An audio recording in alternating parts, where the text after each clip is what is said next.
Hello! Let's start stream of 5th round of 23rd Karpov International Chess Tournament. So we are here, we are on air. Let me introduce myself. My name is Dasha and I am Woman FIDE Master and your commentator on the tournament. So today, day 3, round 5, as I see at Lichess webpage. So we are ready to start our stream from the Hantemansisk. So let's look at the board. Firstly, at the tournament hall. As you see in the tournament, there are 10 participants, 5 pairs, and all of them are top grandmasters. And they are started to play right now. As you see, the first moves was made in the board. So let's look at that. The first pair for today, Gladura Benjamin against Vahidov Shamsidin. Yesterday, Shamsidin lost the second game and he went from the leadership to sharing second, third and fourth place.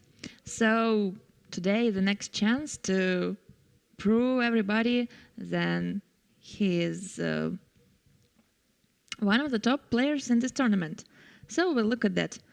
This Sicilian game, as you see, e4, c5, knight f3, d6, d4, takes, attacking, protecting, a6. So, typical thing for the Sicilian.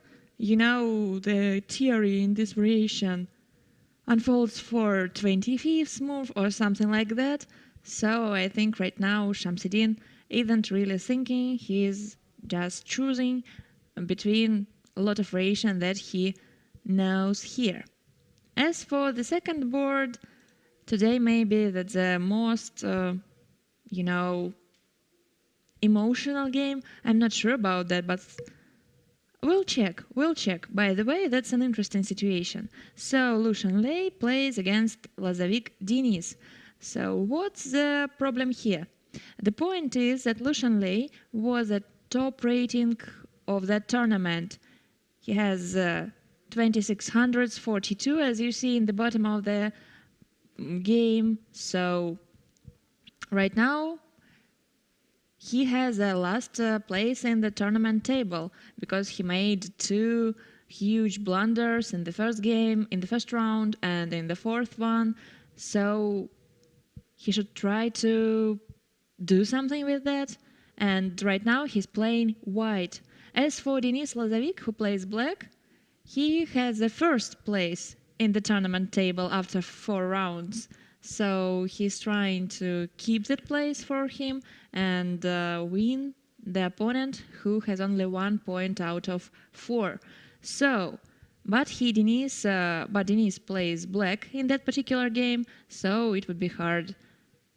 I'm interested in the result of this game more than others maybe, but that's subjective opinion, so you can think whatever you want about that. That's your moment of choice. As for the position, e4, e5, knight f3, knight c6. So nothing special. That can be Italian game, Spanish opening, Scottish game, and a lot of other variations. So it's time to choose. And Lucian Lei is thinking right now, as you see, in the camera from tournament hall.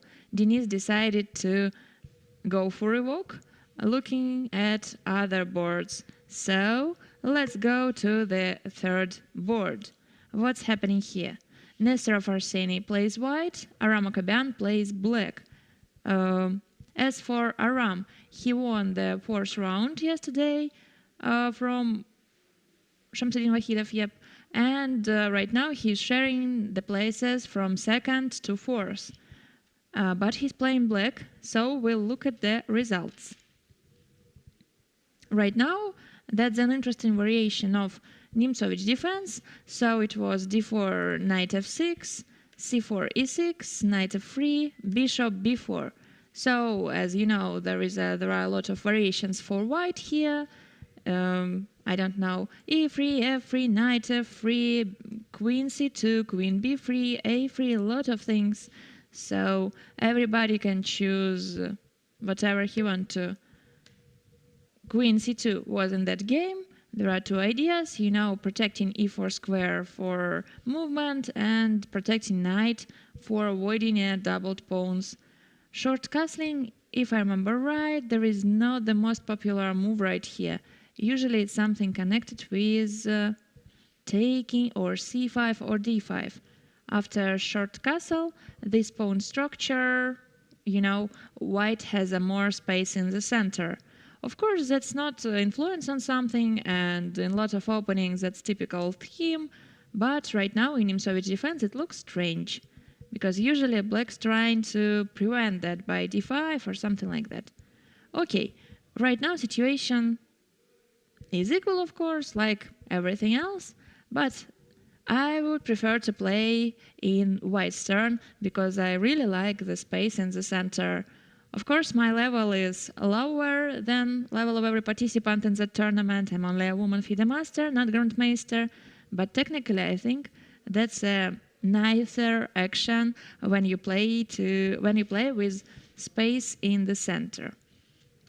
As for the fourth board, what's happening here? Raunak Sathwani plays white, Grebnev Alexei plays black, and it was kinda Russian game. Yep. That's it. So maybe I'm wrong, but Russian game is only in Russian language. So we have different names in different languages. Maybe it was a Petrov's defense in English? I'm not sure.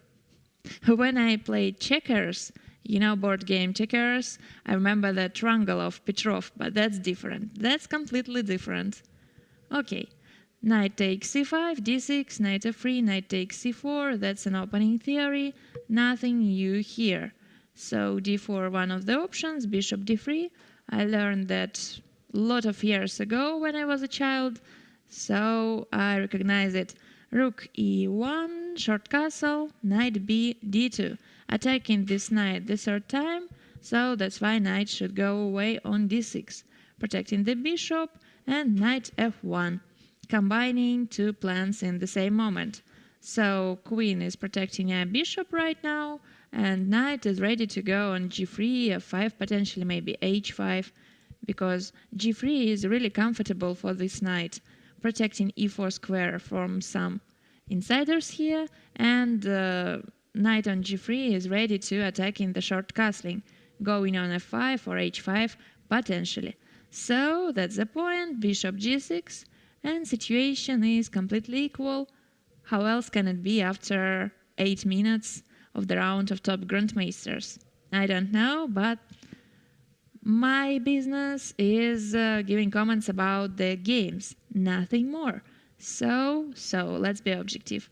And as for the fifth board, which you can see in the camera from tournament hall, Zemlyansky won, the youngest player in the tournament, plays white, and Ilya Ilyushonak, the local participant from Khanty-Mansiysk, plays black. So there is a variation of French defense. Let's look from the beginning. What's happening here? e4, e6, d4, d5, knight d2. That's not rare variation, but not the popular one. So the main idea is protecting the pawn and avoiding this spin, because right now interfering is ready. c5, knight f3. I'm not sure that I know this variation good, but I'll try to explain you. So takes, bishop b5, check, returning. This queen on e7 blocking the bishop, so that's not a winning of a tempo, that's just a typical thing. Queen c7, okay, short castle, knight f6, rook e1 with a threat of discovered attack potentially using e-file, and c takes d4. So right now the whole situation is really strange, because it's easy to understand from the first side that this d4 pawn isn't so black cannot keep it alive. After knight b3, for example, or other ways, this doubled pawn would die. But what about e-file? What do you think about that? Of course, we can make a check somehow, bishop c4, bishop b5, but after that I think bishop e7 and short castle is prepared. so nothing dangerous for black right now. As for knight b3, I wanna ask about bishop b4, attacking that rook. So it looks like all opportunities of discovered attack is prohibited right now, because, rook is hanging, all this stuff. But after bishop d2, it would be a trade and short castling. So, in the end of variation, it looks like white has an attack on isolated pawn on d5, right? So I don't see a compensation for that moment, so I want to check it with the computer. But technically speaking, as I said before, black hasn't a chance to keep this pawn alive, so it would be an isolated pawn in like 100% variations. And as I see in the camera from tournament hall, Ivan decided to play knight b3. It was his choice, so predictable reaction, right? Let's check it out. So, computer says that the main line for the black right now is bishop e7. So bishop e7, for example, knight b takes d4 and short castling. As for the position, of course, I know that isolated pawn has pros and cons, as everything else, but technically speaking, I prefer played against isolated pawn, because there is an easy strategical plan, blocking this pawn, trying to trade queens, double your rooks in the line of isolated pawn, so nothing special. But when you have an isolated pawn, you need to create an attack at all costs, so you cannot go to the end game, you cannot play calmly and slowly, because you should prove that your weakness gives you something. Usually the benefits of the isolated pawn is supported knight in the center, so you should play knight e4 and try to create something in the king side. So that's not about calm play, but technically there are chess players with different styles, and that's okay. Some chess players like to play tactically, so they are ready for sacrifices, for initiative, for risk. Other players like to play without risk, positional, strategical, and I'm the second type. So right now, we'll see. We'll see how it unfolds. So after knight b3, bishop e7, it was in the game. So knight f take d4, if I saw it correctly, and short castle. Sorry. I was confused with different games. So why I look at the third board and trying to make moves for the fifth board? That's different thing. Let's go to the third one. So we are here, Nestor Arseny against Aram Akabian. So computer really likes to play in white's turn right now. The evaluation is plus 0.5, and you see that in the right of the board, this white line is longer than black's one. So. It was c5, the last move of black, and right now it's time for Arseny to make a movement in the center or avoiding doing that. It depends. But as you see, computer strongly recommend to do that. After e5, white has a space in the center, and they are opened a line for the queen. Of course, the only normal response for the black is taking on d4, attacking knight, a3. Oh my god, that's interesting variation, by the way. Bishop a5 takes here, the only move, b4. Bishop goes away, f takes g7, rook e8. I think I would prefer the white side, of course.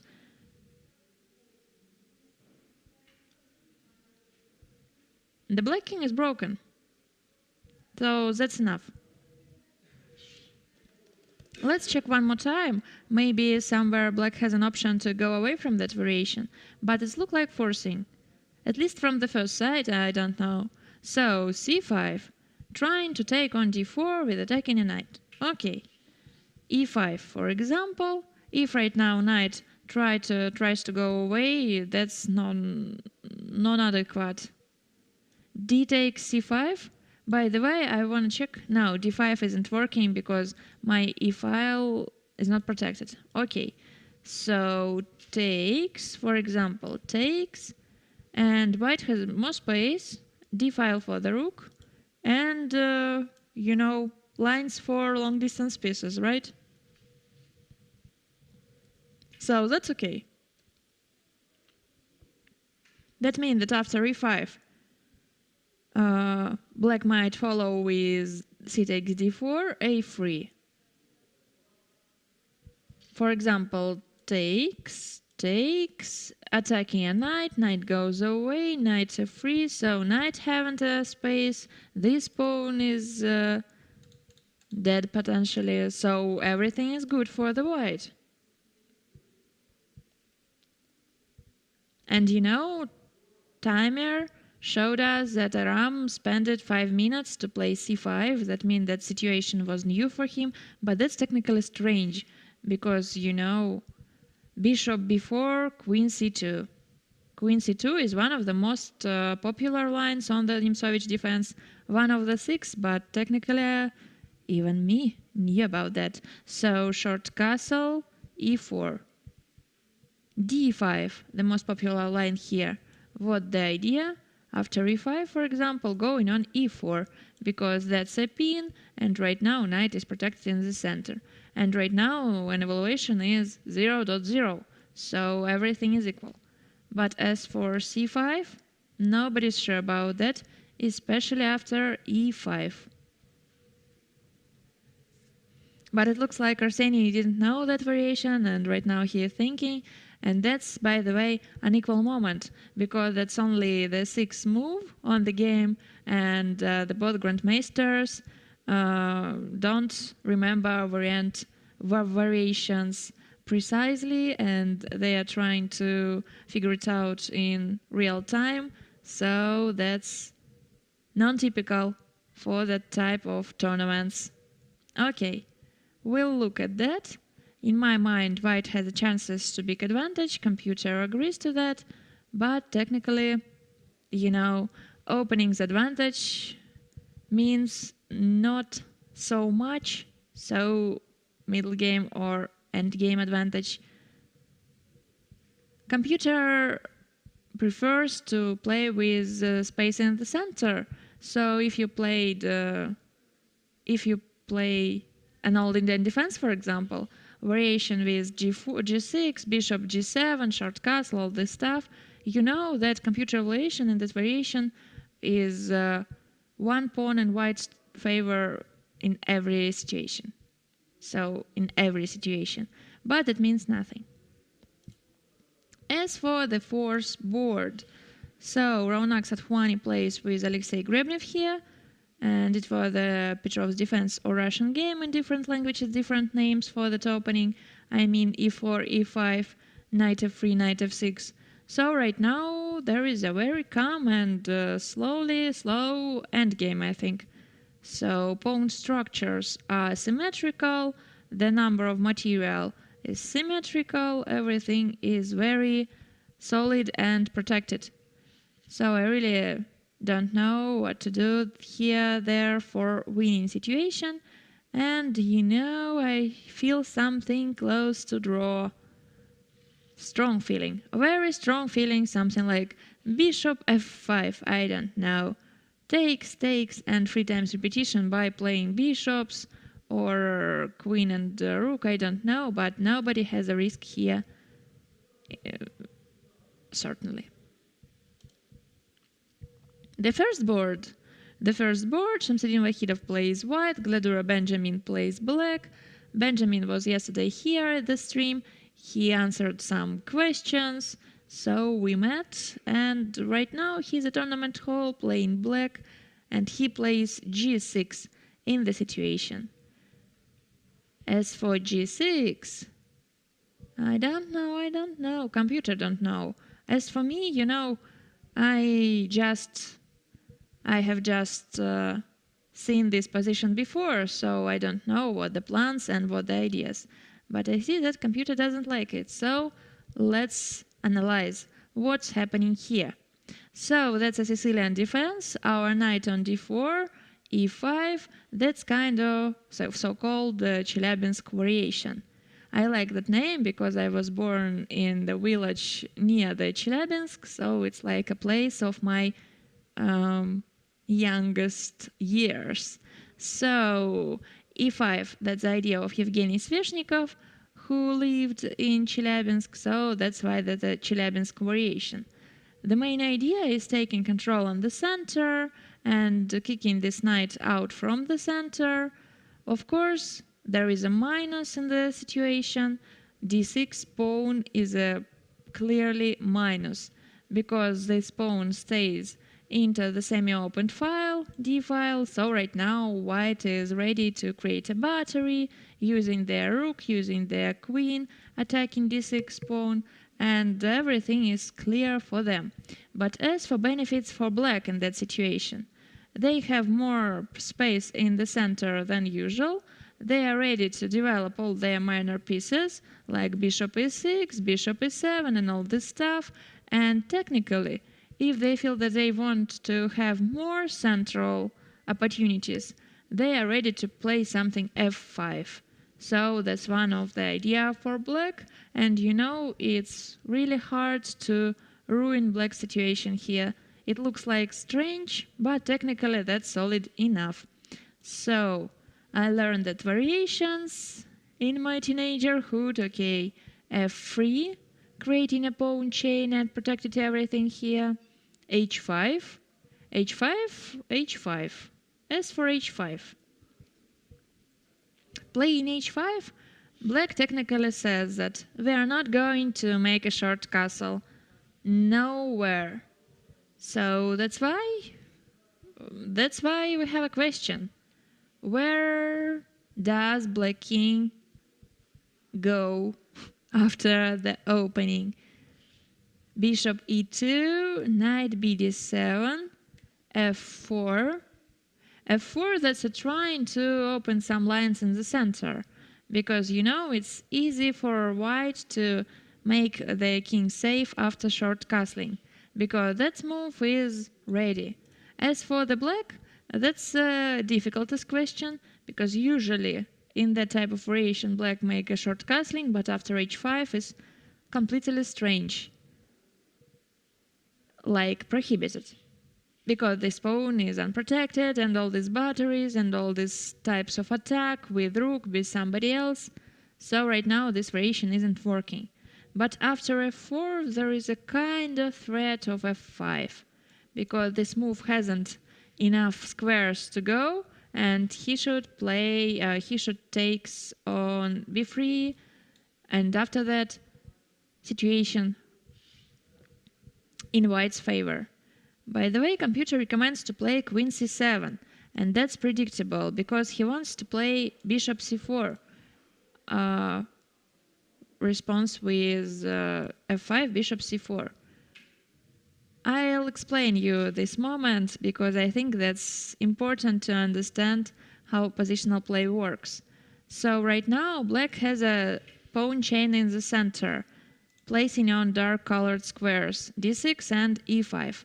So that means that you should keep your white colored bishop right here. Otherwise, if you, for example, lose it, f5, bishop b3, the only man move, and a take b3, right now situation of black is disharmonic because they has a bishop on dark color square and two pawns in dark color squares, but nobody control white square enough. This knight isn't enough because we have a bishop and our opponent doesn't. So that's why you need to prepare knights bishop c4 to trade these bishops and take two bishops advantage from your opponent.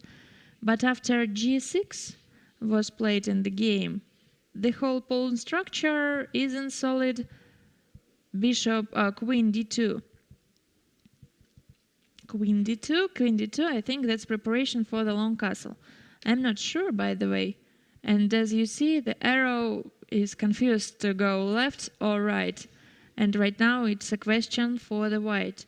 But technically, I would prefer to play in white's turn. Shamsuddin made a long castle. So we'll see something aggressive here. The evaluation is close to equal right now, like plus 0.1. But humanly speaking, there is a big question for Black King, where he want to go. So as for short castle, I'm not sure. After f5, everything is ruined here. Staying at the center. Okay, so next question. How the rook from the corner wants to go to play? So maybe nothing? There is no way to activate it? I don't know technically. So computer said that there is a compensation for all this suffering, and Black has a plan connected with attacking a long castle. Something like queen c7, b5, knight g4, as you see. So maybe. But as a person who likes healthy chess, I don't support it. I like the white's position. Sorry. True opinion. Okay. Let's go to the fourth board, as you see from the tournament hall. So we are here. Ronak Zathwani plays with Grebnev Alexei.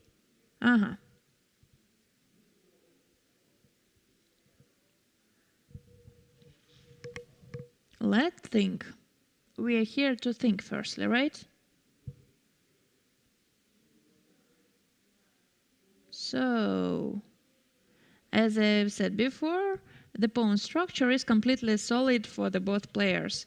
So that was the pawn chains, but something have changed after b6. Computer recommends to play b5, but that's easy to keep this pawn structure without budging, something like queen d7, that's a blunder. My blunder, I'm sorry. What about b5, preparing c4 for the knight? a4, a5. Maybe that's not so easy that I expected. So b6 made a potentially weakness on c6, and white is attacking it. And this evaluation, like half a pawn is white's favor, showed us some kind of initiative here. So that's a threat. Queen d7 is prohibited because of knight e5, correct? Queen c7 is strange because of that pin, and you can have something like knight f5, I don't know. There is a lot of problems here. Queen c8, I don't sure, but something like knight e5 in that variation, attacking c6. Rook cannot go away because a7 pawn is hanging. The top engine line here for the black is knight b5, interfering this diagonal. But as for me, this knight hasn't places to go ahead. He's just, interferer. Sounds strange. So the top engine line, I just put in the space rook e3, rook e1, doubling rook, and the opened file. It's harder for black to do the same because they haven't so much space, and this queen is jumping into this rook and preventing their communication. So it looks like white is attacking, black is defending. Maybe not. For example, in this variation, the whole pawn structure is ruined for the black, so it's unpleasant to play in their turn. Okay, let's return to the position in the current moment. So it was queen a4 attacking a c6 pawn, and right now Alexei should make a choice. As for the second board, as I've told before, for fifth round of the tournament, I think this board has the most Okay, I'm interested into these boards really because Lucian Lei was a top rating of this tournament, and right now he has only 1 point out of 4, and his opponent Denis Lazovic wasn't top rating, but right now he's in the first place, having 3 point out of 4, so a big difference, right? And right now, the last view that we have, it was Spanish opening, attacking. That's a theory. C3, creating a loop for the bishop on c2. Bishop likes to stay on c2, protecting e4 and f5 squares in the center.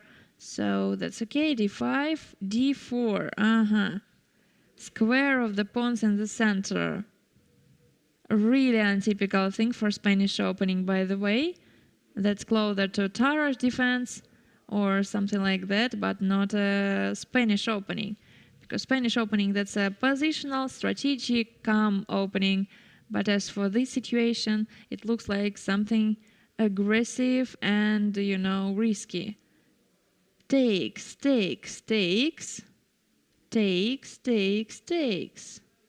White is avoiding creating an isolated pawn on d4, so they are taking by a piece. Absolutely predictable. Lot of pieces has, lines for play. We have a completely open center for bishops, for rooks. And right now, Lucian Lei thinking. Computer recommends to play queen e4, but generally speaking, black has more space. According to c5 pawn, black has a pair of bishops who are looking at the king side and the queen side at the same time. So I prefer black's turn, I think. That's a really small advantage. I'm sure that it's not something serious, but yes, it was queen e4 in the game. So as you can see, queen goes here. Rook e8, that's the top engine move here. Maybe. Open center means that our long distance pieces, bishops and rooks, are working better than others.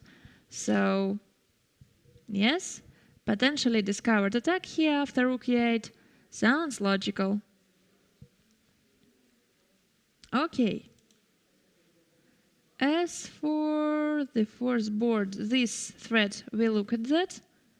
Let's go from the beginning.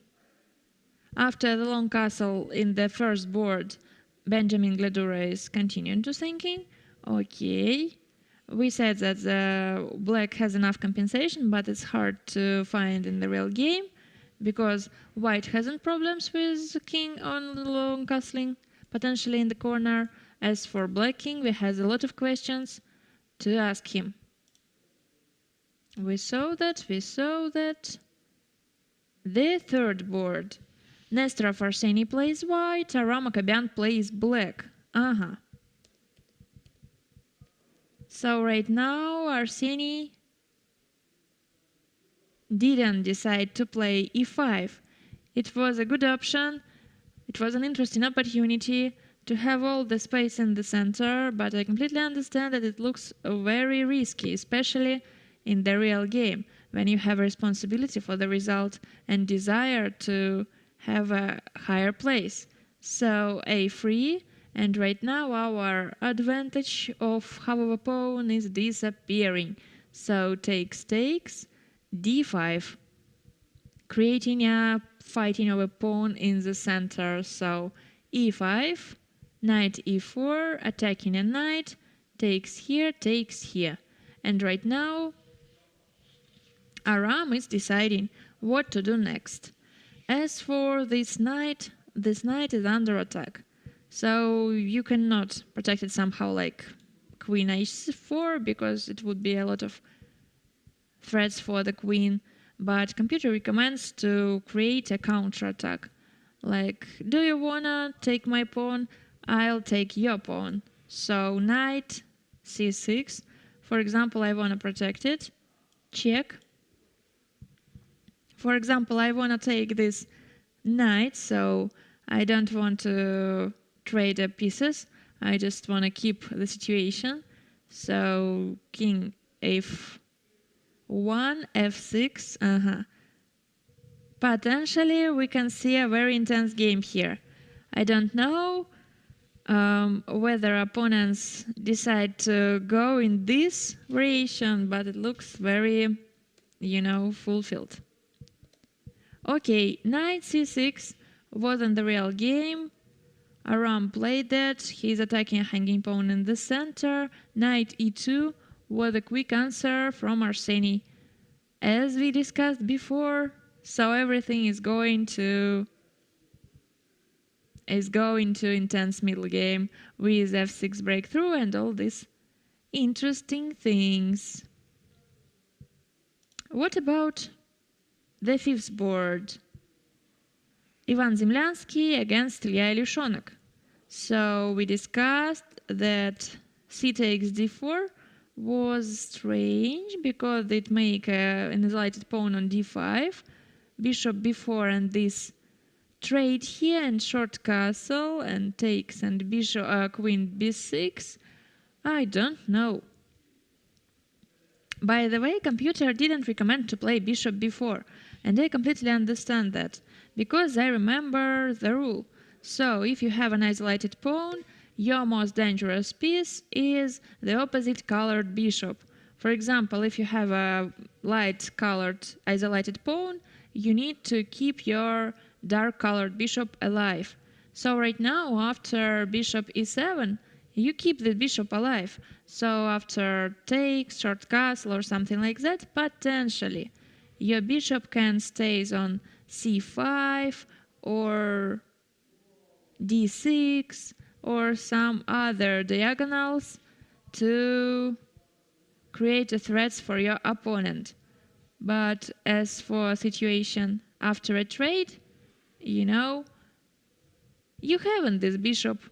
So that's why it's problematic.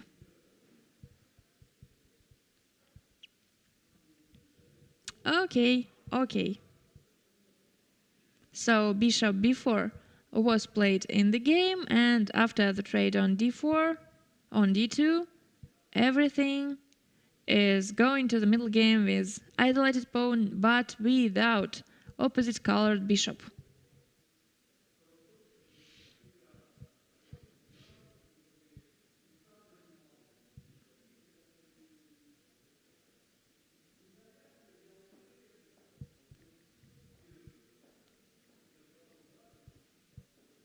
Sorry for that silence. I need to tell about some technical issues. Because right now my position in the board isn't the same that you right now see in the stream. And I think that's a trouble. So we need to solve it somehow. Other ways, it would be, hard to explain where is happening.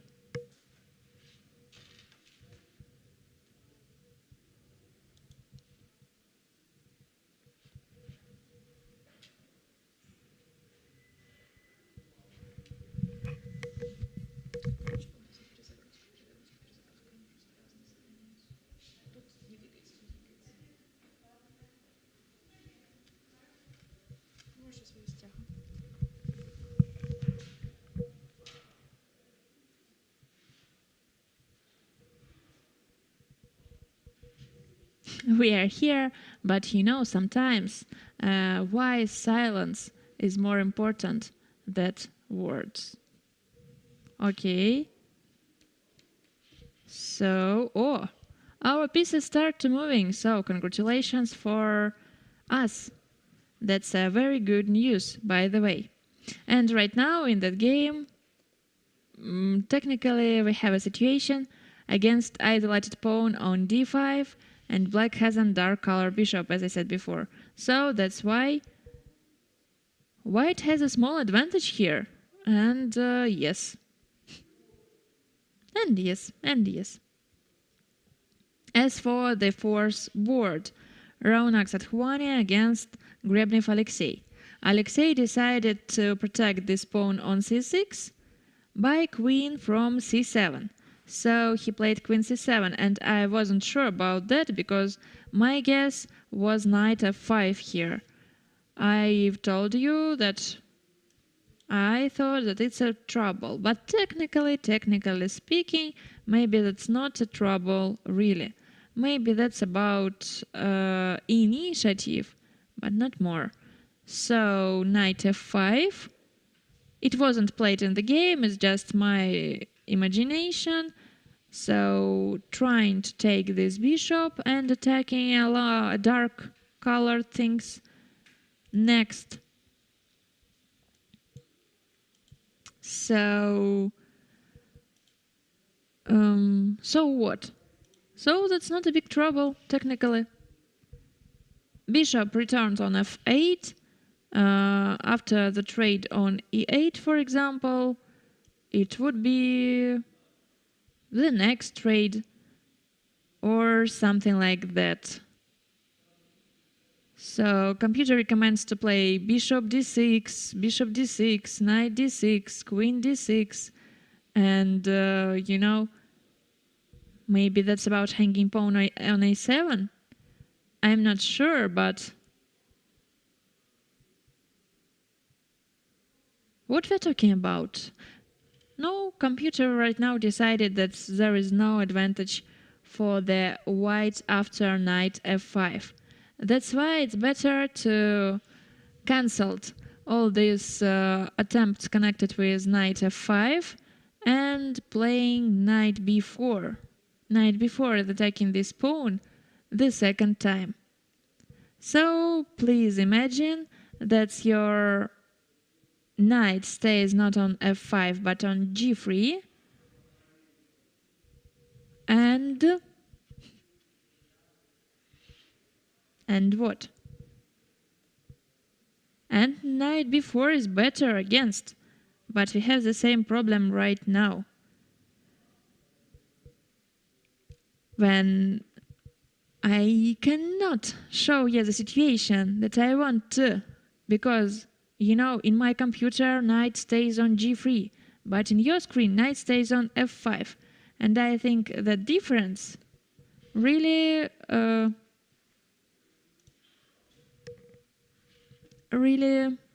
ruin the whole idea. So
and we are here on there. Finally, you have the right position of the knights. So, knight b4 is better than potentially knight f5 right now, because after knight f5, only that we can do is a trade on d6 after the bishop f8. But as for knight b4, by the way, that was played in the game by Raunak Sathwani, Right now, that's the next threat. After the rook c8, for example, right now the whole idea is more interesting for the white, because can you imagine a trades on d6? The same variation, but with intermediating knight b4 and the rook c8. Let's check it.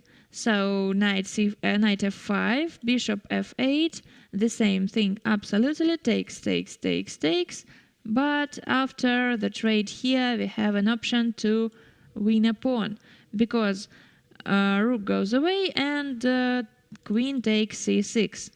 So that's why the whole idea with knight b4 looks very interesting for white.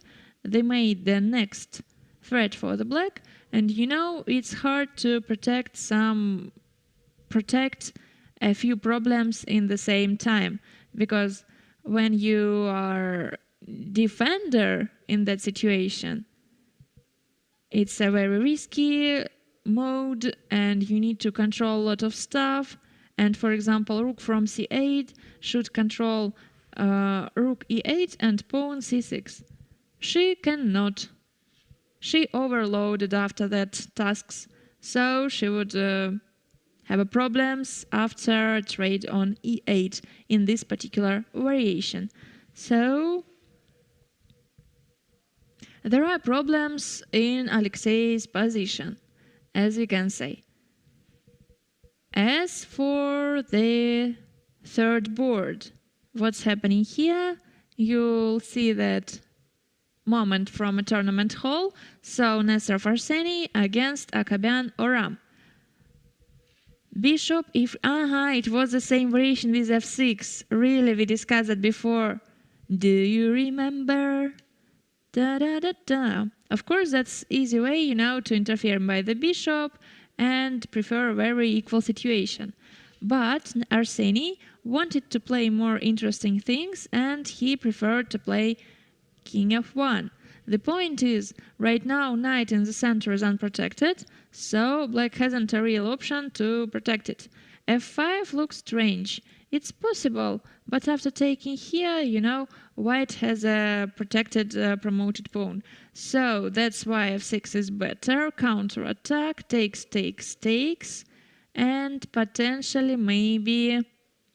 No, queen takes e4 is prohibited. Because of... That's not prohibited, by the way, but queen f3 is better.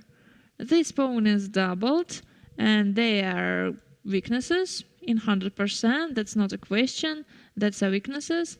But in the opposite, black has a compensation connected with king on f1 and rook looking at the king, and, you know, queen who is potentially can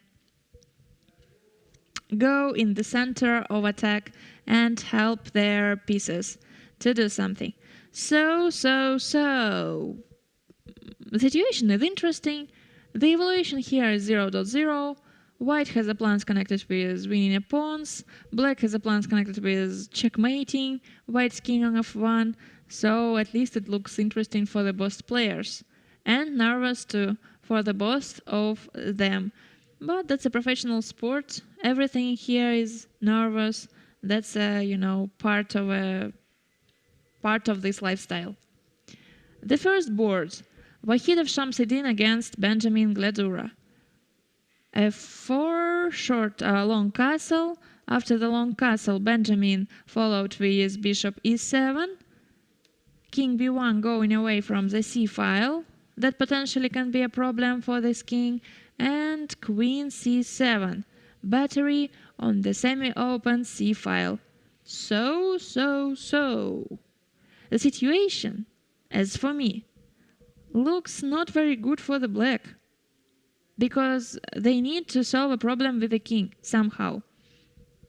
As for center, you know, f5, that's not hard to prepare. Opening all the lines and open f file for the rook. So king on e8, a, not in the danger. B, rook from the corner cannot go to the interesting places. But short castle, right now is prohibited completely, because in the game with different castlings, the main idea is attack to the opponent's king. So right now it's easy to create a pawn attack like h3, g4, f5, all this stuff. As for the black, okay, we can imagine that b5, b4, okay, going away. So what's next? Nothing, by the way. And that's why I prefer white's position here. Of course, you know the rule. Maybe you don't, but I wanna tell it.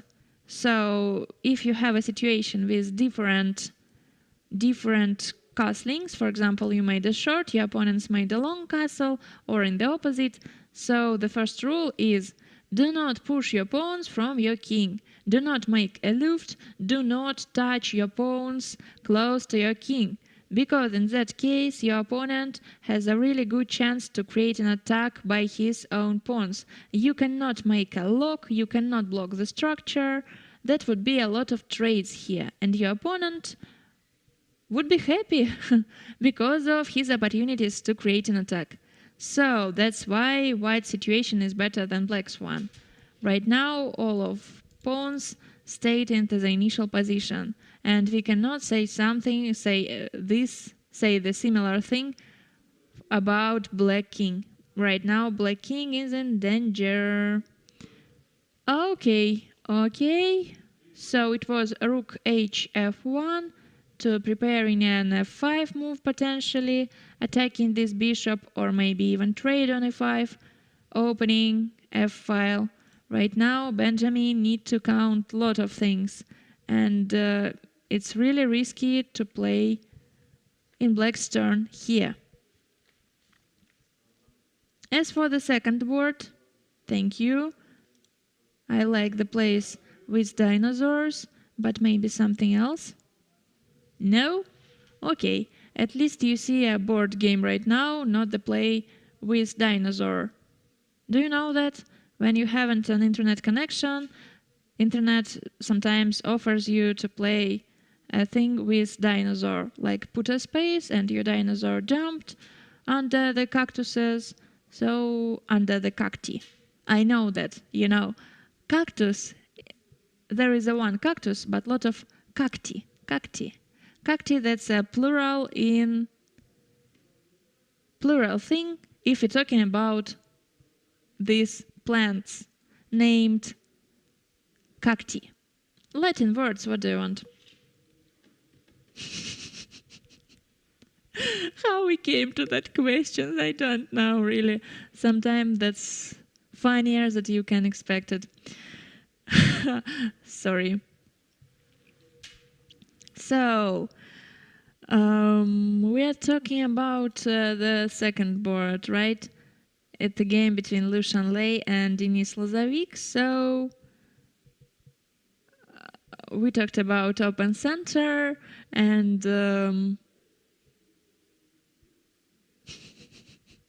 sorry, I'm stuck.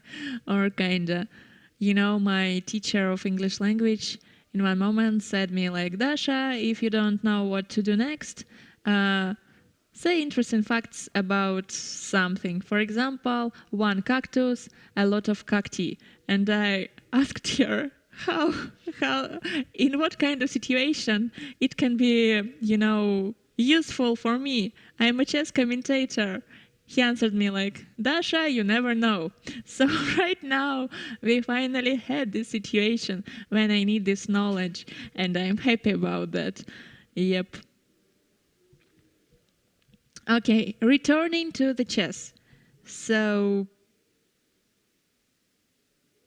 what? So open center and long distance pieces here, and queen goes to h4, trying to do something, and checkmating on h7. I don't know.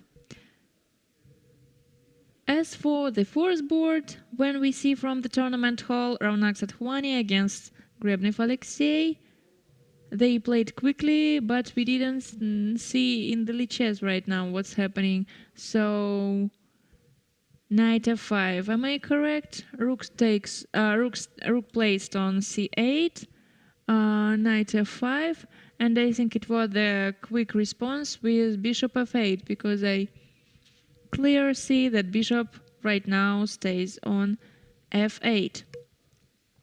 So it's time to count variations for Ronak, but it looks like white has a really easy thing to win a pawn. Takes on d6, attacking a queen. I have only one question. Okay, what would be after the rook e1, for example, and after that bishop take d6? Takes here. And there is an extra pawn in every variation. So after bishop take d6, as we've seen before, it would be check. No, right now knight takes e8 is possible. Firstly takes here, secondly takes here, and for example after knight takes e8, we haven't got a problem, so we're taking on a7. After rook takes e8, we have got problems, but we are offering a trade of queens, so that's why we're taking on c6. And you know, the both lines that accessible for black gives white an extra pawn. Okay. Let's make that line like a main line. Ronak has a big advantage because of that pawn. The situation is very solid for him, and you can comparing how players sit in the tournament hall. It looks like Ronak more relaxing right now, so he's feeling relaxed and like everything is under control for him. That's technically true. So bishop take d6. Bishop takes d6. This move was made in the game, yes. Bishop takes d6. Predictable thing. Yeah, okay. So rook takes d8 right now isn't working because of knight e8. And you need to take on d6 with by the knight first. Takes. Ronak did that.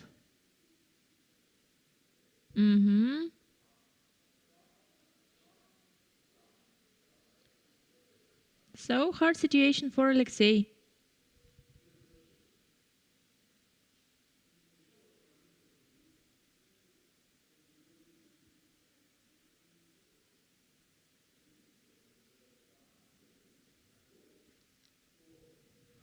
Okay. Rook e1 isn't working because this open file is really important for black and pawn will die in any case. a7 or c6, a7 with an open file for the white or c6 without that, but hard to create something, you know, to counterattack because the situation is really solid. You know, 10 moves ago it looked like a very even place, you know, without some problems, somewhere here, maybe even later here. You know, from the first sight, that's really symmetrical situation, and you can do whatever you want. So knight f6, queen b3. Might you expect that after 5 moves it would be so much problems for the black, like losing a pawn? As for me, I really know. So that happened in the game. And right now, after the 21st move, knight takes d6. You know, 5 moves later, the position that you see right now at your screen, I don't know why, because I have another situation and I hate this. Whatever. After some moves, white finally won a pawn. And from the second hour of playing, the process of capitalization, this extra material, will start it, and we'll look at that. So, okay, looks like a plan for the next future. The evaluation is plus the whole pawn. So I wanna upload it again, but I hate this. You know, when you teach people how to speak English, for example, you can use only your math, and that sometimes can be enough. You can explain something, you can give an examples, you can create something. But when you teach people how to play chess, or show them how to play chess, or show them the chess tournament, you know, without chessboard, that's really impossible thing. That's why sometimes I'm confused about that situations, because it looks like I'm here, everything is good, you know. You see the best picture from the tournament hall and a lot of cameramen and everything is aesthetic, but I haven't my board in the board. Oh, we have that. So this situation in the board right now. Okay. As for the second one, maybe it was the wrong decision trying to upload the next board, right? It requires a lot of time to upload something from the fourth. As for the second, yeah, we have that. So Lucian Lei against Denis Lazovic. Denis right now has options: make a trade or avoiding a trade. It looks like everything is going to the equal situation, no?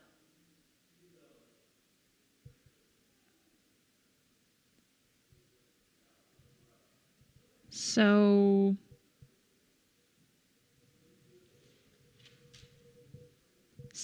time to choose.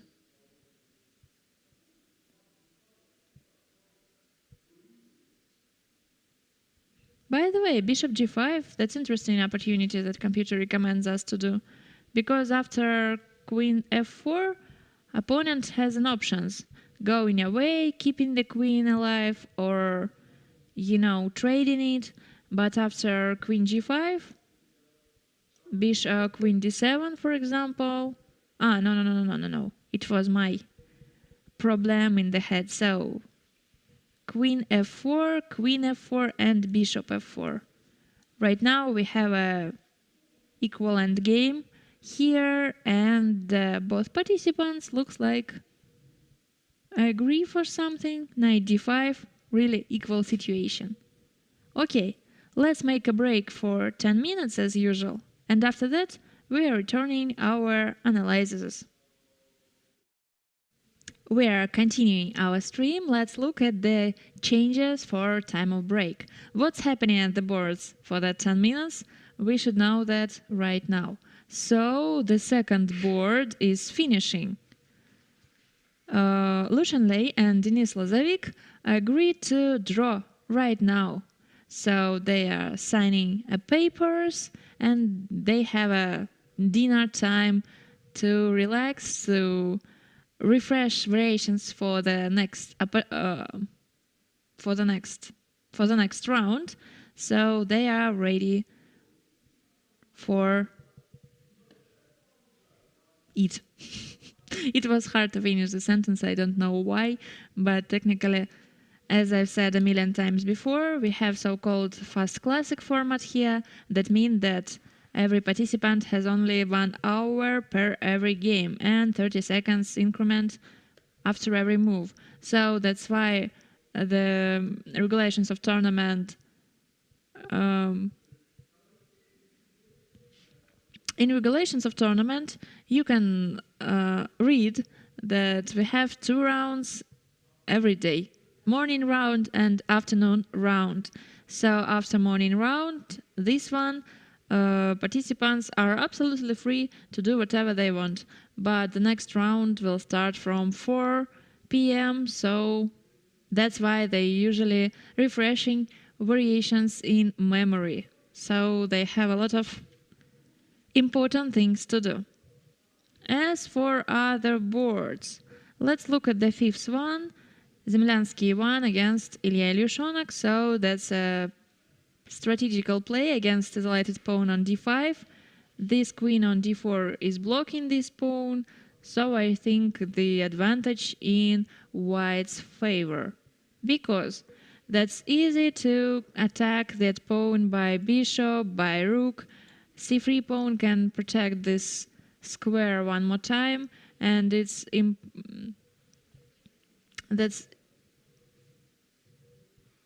I lost everything. All my thoughts, all my words, everything. But that happened, as you know, human beings are not ideal. But idiotic, yes, sometimes. I'm about myself. Joking. So this game is continuing, and that's a good news for us. Let's go to the next one. The third board, Nestor Varseny against Aram Akabian. Right now Aram is thinking, so he has 29 minutes, and Arseny is going for a walk, looking at other boards and analyzing it.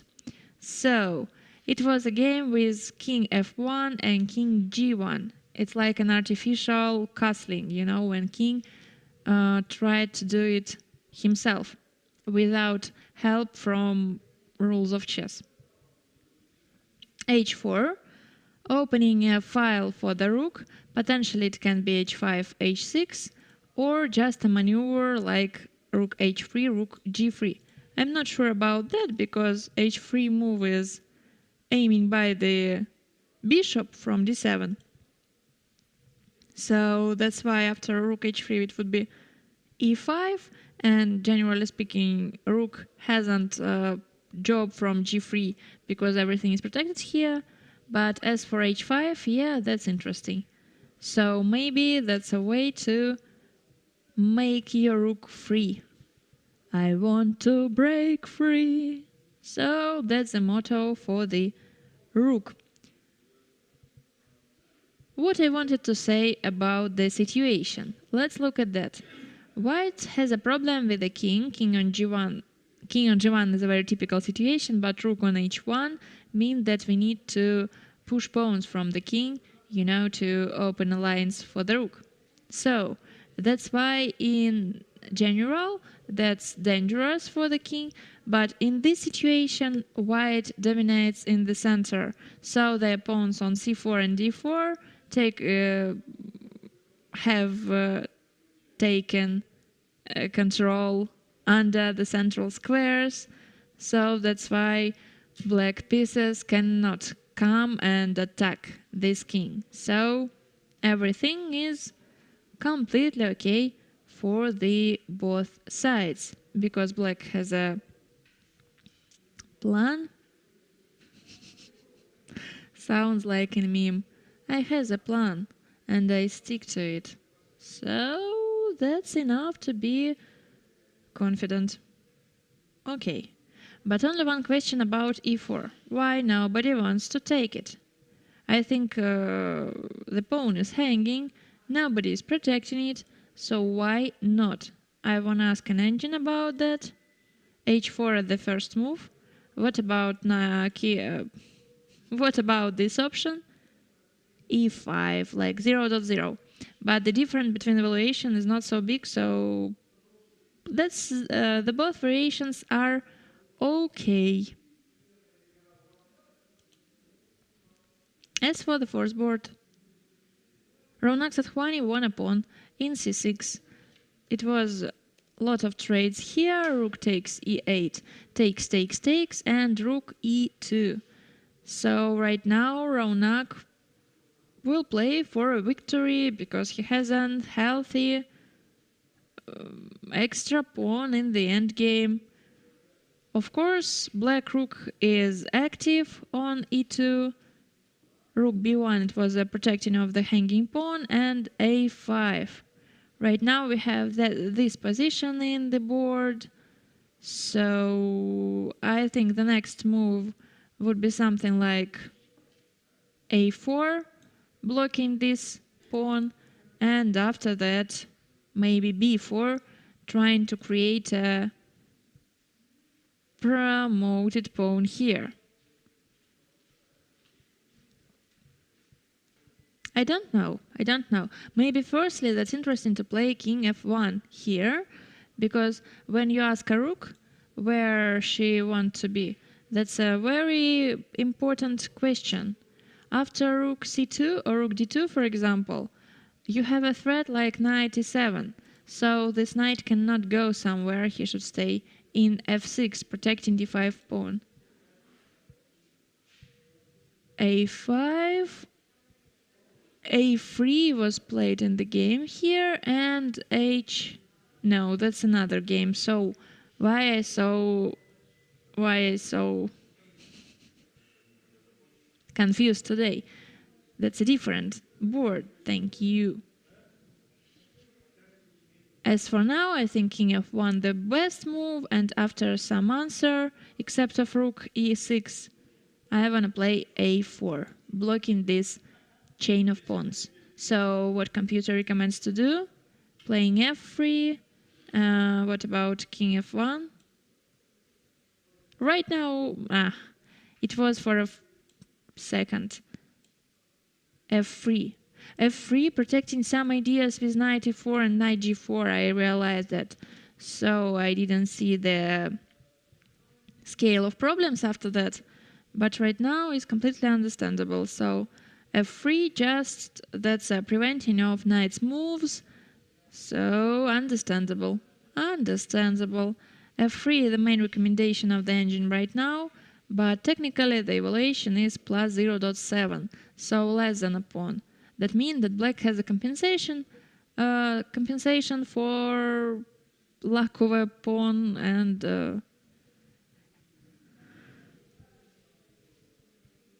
what? And what? And this game would be long. So let's go to the next. To the previous, to the sum. We've seen that before. We've seen that too. Attacking an isolated pawn and supporting a square beside the pawn. So the first board. What's happened here? Something interesting, I think. So the first board, Vahidov Shamsidin plays white, Gledura Benjamin plays black, and we talked about interesting thing in Sicilian defense, when black king hasn't a good option to castle, because h5 move ruined all plans connected with castle in short side for the black. So Shamsidin prepared that trades in the center by playing rook f1, a3. That's a strange thing. But computer do recommend it technically a3, breaking the law, because that's a really clear rule for amateurs. Do not push your pawns near the king in positions with different side castlings. But right now we have the opposite situation. Computer really recommend to do that, so play a3, preventing b4. And I do not understand it clearly. In my mind, f3, that's a problem, because our opponent can open lines playing b4 in some moment of life. So we need to trade it, and b file is opened for him after that. Okay, let's imagine how it can be. For example, right now b4 isn't prepared, right? We just taking queen b7, for example, taking here, and bishop c5 with trades and the evaluation in white's favor with a great advantage, like 2 pawns in white's favor. So that's not working. But by the way, how black can prepare the idea with b4 in the initial situation? So maybe we are talking about queen b8 as computer recommend to do. I don't know, but queen b8 looks interesting. So h3, for example, and b4 in that moment. And another mistake. Takes, and takes here. So opening all lines on the queen side A line, B line, and B line. B line, B4, B3. So many words starting from B. B. No, nothing else. Like B1. Can it be a motto or not? Like be single, avoid relationships. B1. I don't know. Okay, in any case it was knight b6, and after this trade, g3, g4, trade here. Oh my god, what a sacrifice on c3. Computer is sure that it's the first line here. You know, that's a sacrifice of the rook in the queen side, takes, and right now black has less number of rook than white. But in the other side, they has a potential for attack in the queen side and doubled pawns on the c file, right? Takes an offer of a trade because of a pin in e file. And right now we have this position in the board. So what I can say about that? Firstly, all trades in white's favor because white has an extra material, and for example rook takes d4, that's not a good option for the black. After the exchange, that's a process of really of capitalization.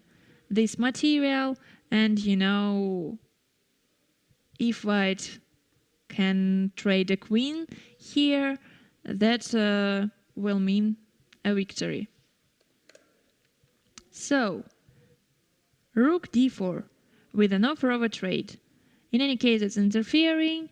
That helps us prevent this rook to go on the queen side and attack it somehow. And right now, rook d4, that's really the only move that help white to prevent that ideas, because right now rook c4 and rook a4, that's really dangerous for the king with that ruined pawn structure. So rook d4, and computer recommends to play e4, as you see, interfering that line one more time and avoiding a trade, because trades are bad for the whom? For the black.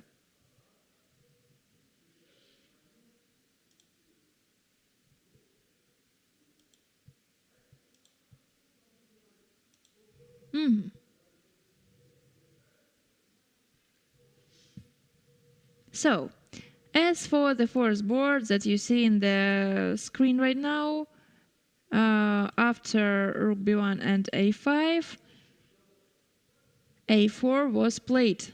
And I wanna ask the computer about that. So he told that f3, that's a very important move who prevent knight e4 and knight g4, but right now it looks like nobody wants to play g4 because of a check and double attack, and pawn on d5 is more important than pawn on f2 because you wanna promote your pawn in the center, and if you lose your pawn on f2, that changed nothing, because pawn from f7 cannot go ahead and make you some threats. But as for your linked pawns, they are really monsters in that type of situation.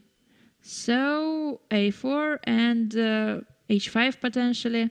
Right now, speaking of that double attack, what about knight g4? b4, sacrifice everything. Because of that idea of back rank mat, black need to create a loop in that variation, takes, for example, and rook a1.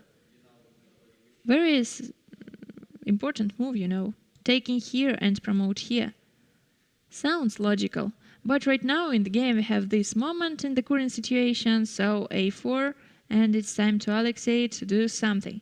So h5 a loop or g6, another looped. By the way, computer sees a very big difference between that moves, because the evaluation after h5 is plus 0.6, so not so much, right? And evaluation after g6 is more than a pawn, like 1.5 pawns in white's favor. So what a big difference, what a big difference. As a human, I don't know. Maybe there are some variation that it really means something, but from that position, you know, it's hard to feel the difference. At least for me. At least for me, okay. As for the fifth board, attacking on isolated pawn is continuing, so I think the meaning of knight f1 is staying on e3, attacking d5 with all possible resources. Maybe bishop f3, maybe bishop d1 and b3 to avoid interfering. All rooks, all this stuff. And the main moment that black hasn't clear chances to create counterattack. Because usually the main idea of isolated pawn is supported square for minor pieces on e4, on c4, in the center. But right now, black hasn't a different color bishop, like dark color bishop. He was died on d2 after the straight bishop b2, bishop takes d2, before d2. Do you remember? I hope so. So that's why the situation is really sad for the black right now. As for the third board, Nestor Varseny against Akabian Aram. So h4, h6, knight g3, knight e7, and finally this pawn should be taken. Queen didn't want to take here for some reason, maybe protecting something, maybe that's completely understandable that this pawn cannot create something to survive, so that's not a quick question, you can do it whatever you want. So queen placed on c2. Maybe it's more comfortable to take on e4 by the knight, so that's one of the options. Why not? Right now, that's a most suitable moment for that action. So, in the third and the fourth and the fifth board situation in white's favor, what we can talk about the first one. After the rook d4, do you remember? Rook d4, an offer of a trade here, takes. I'm not sure that it was a best decision for the black, because every trade is unpleasant for them. White has an extra material, and that's easier for play. That's easier to play for white. You know, of course, Grandmaster has another vision, and they calculate more than trying to, you know, feel. But as for woman chess master, the name of application who can analyze, so chess master, woman FIDE master, of course. I mean, so I want to tell you that the situation in this game were really strange, because firstly, Benjamin sacrificed his rook on c3, you know, trying to create some kind of attack here, you know, sacrifice the rook for the knight, but in a compensation, you have a ruined structure beside the king, and you try to use that. But after some move, you know, it was like moves in a row. The first time you sacrifice for attack, the second time you trade your rook on d4 and undouble opponent pawns here. So that's strange, maybe. Maybe not. e4, and right now computer recommends to play c4. Completely understandable. Even according to fact that our king would be more ruined than right now. After c4, white has lines for the queen, for the rook, and long distance piece, rook. It's the extra piece in that situation. So you need to create a path for her, and organize a job for her, to activate your advantage. Because right now, rook is like stuck on e file. E file is protected by the knight, so we haven't chances here. But as for c4, it's risky, yes, but the benefits are bigger than minuses. So that's why it was recommended. As for queen d2, as it was in the game, computer doesn't like it because right now we haven't a chance to open the lines in the center. So queen c6, that's a top engine move here, and the main idea is preventing all movements of pawns. So you cannot play c4 right now, you cannot play a4 right now, and everything kinda prohibited. So it's a next task to create something, maybe try to use g file, but I don't know why, because everything is protected. Maybe something else, but that's a new wave of process of capitalization for Shamsidin. That will not be so easy, but okay, we'll see. Queen b6, no, I didn't see how Benjamin answered, how Benjamin followed with, it wasn't a queen c6, d5 maybe, d5, I'm not sure, but it looks like d5, yes. Then he answered with d5, protecting this square and protecting this square.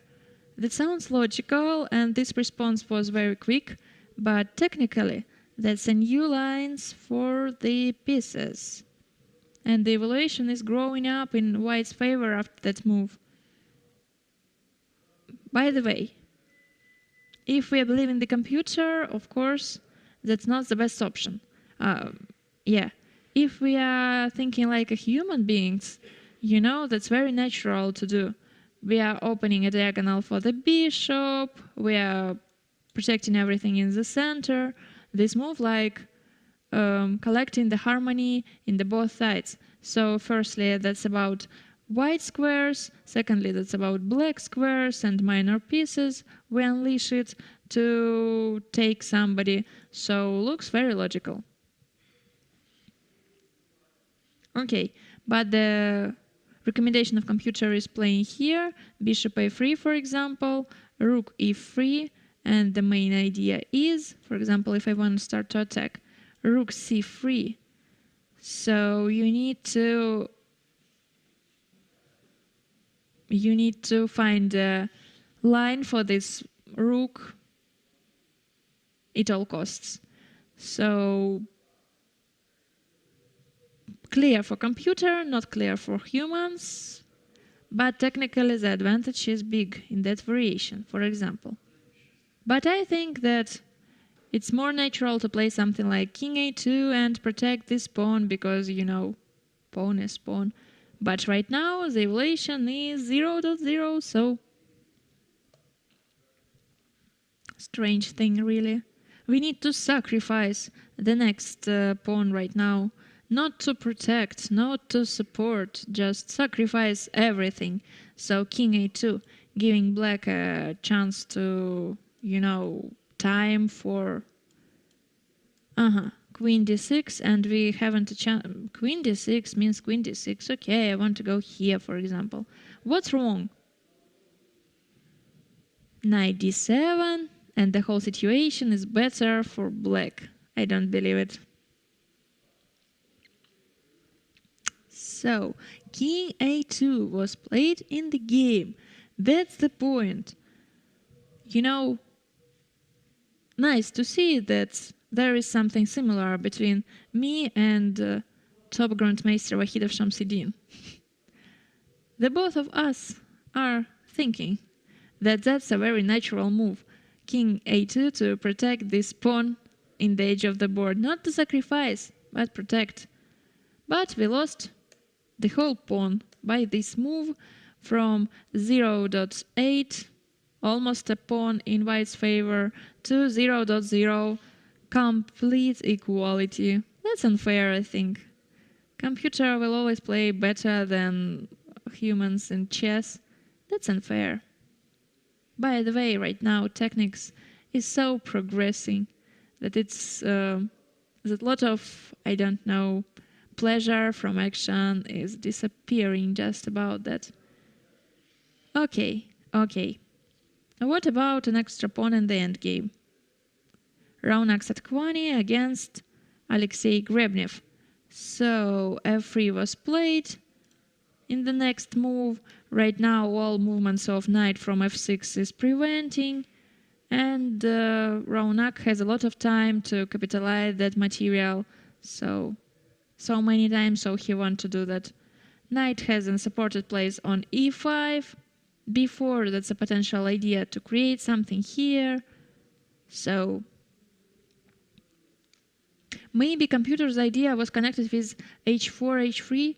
I don't know why that's so big difference, because 2 moves ago we discussed that right now h5 is almost so the advantage of white is not so big. For example, f3, h4, h4. Like when you play h3, you have a weakness on g3, right? So knight goes here and knight goes here, and that gives you problems. When you do nothing, it would be h3 maybe. Maybe that's the idea. So h-pawn somehow taking part in the party. But without this pawn right now, black hasn't enough material to create something like a counterattack. And that's set to play without counterattack. That's what I wanted to tell you about this game. As for the third one, let's look at that. Nestor Farseni against Akabian Aram. Everybody is here, everybody is thinking. So Arseni has 16 minutes, Aram has 16 minutes too. So that's a finish of the second hour of fifth round. Fourth round was yesterday, because we have 2 rounds every day. The first day, first and second, the second day, third and fourth, and right now that's the third day. That's really hard for all participants to think so much time in a row, but tomorrow they will have a time for the rest, because tomorrow that's a day without chess. So you can sleep, eat and sleep one more time. As for us, let's make a short break for 10 minutes as usual, and after that we'll continue our discussion.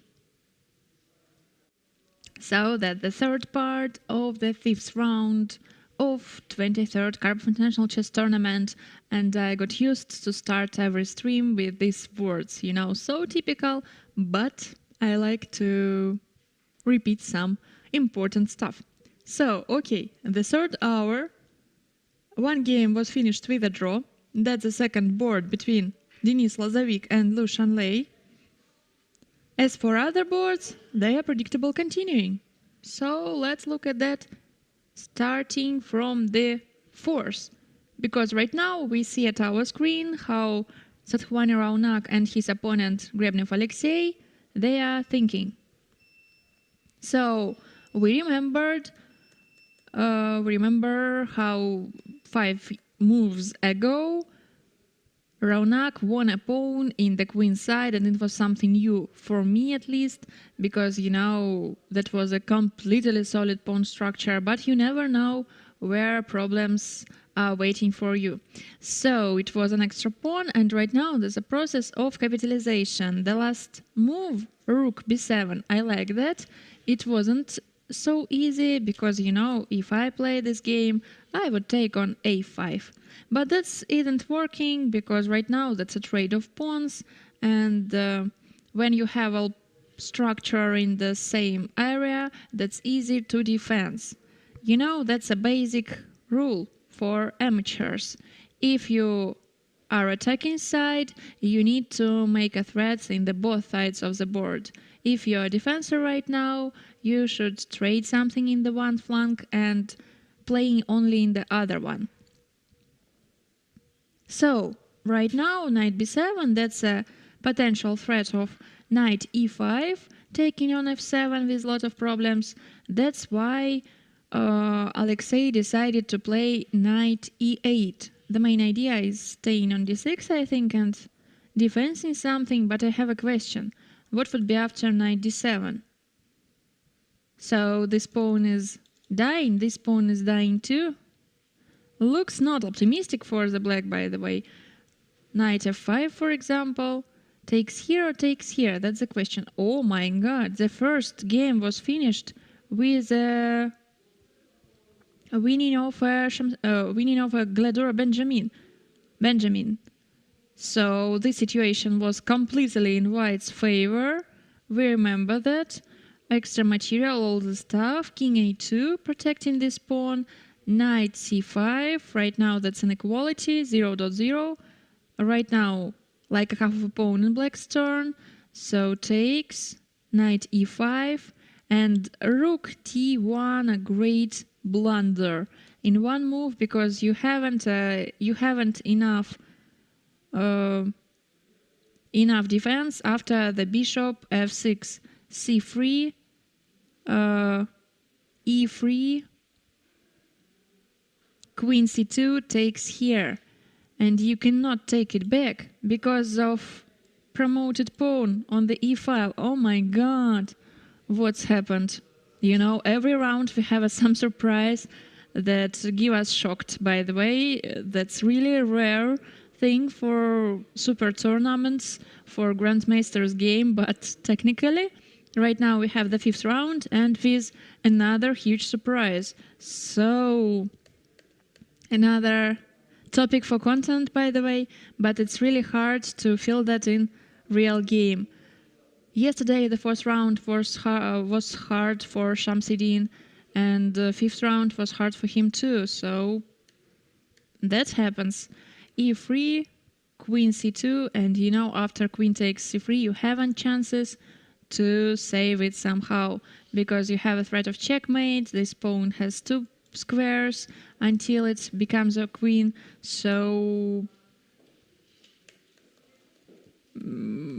it's really breathtaking plot twists.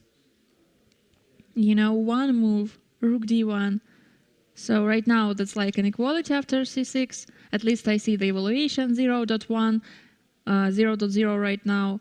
But after rook d1, everything has changed in our situation. Like, yeah. Plot twist, as screenwriters said. Oh my god.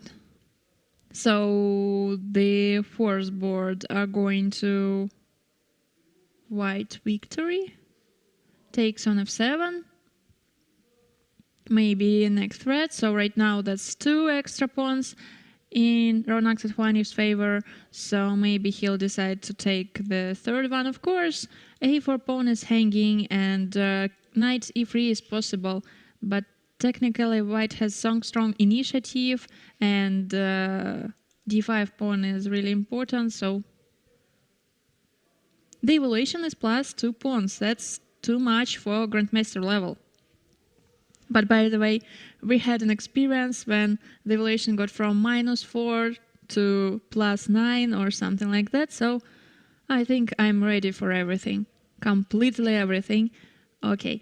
Let's look at the 5th board. So that's fighting between Ivan Zemlyansky and Ilya Ilyushonak. So isolated pawn on d5 is blocked. A lot of minor pieces are attacking it. Maybe potential idea for white is bishop e2 and bishop f3, because you want to attack it one more time. So right now queen x4 is the top engine move. So what? So that is our reality. So queen goes away from the threat, for example.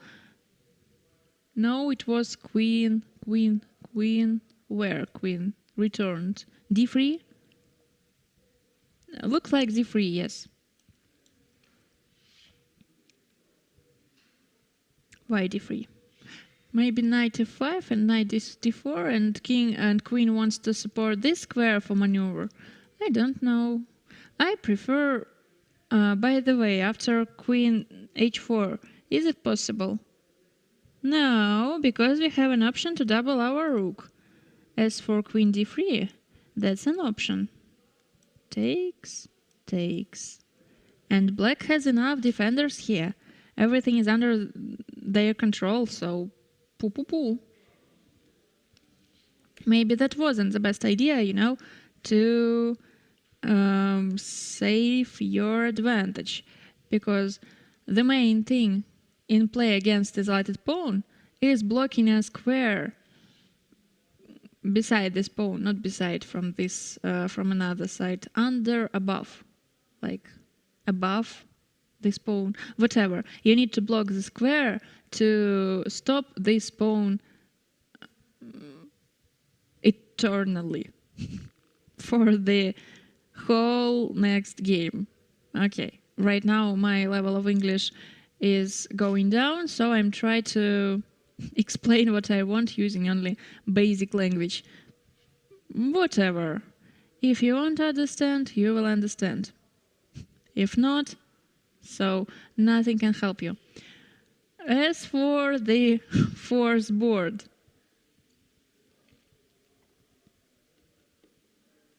what can we see? Knight went to e3, black knight, I mean. So, what do you think about? By the way, from the first side, it looks like a potential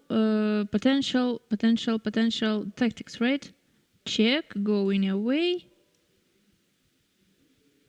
Takes.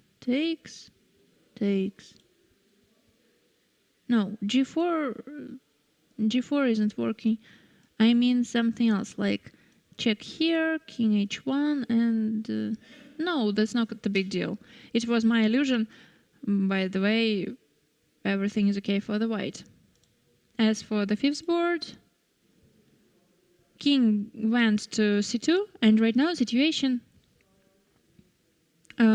is, like in previous times. So it was a moment of hope for the black after d4, because they had a chance to avoid of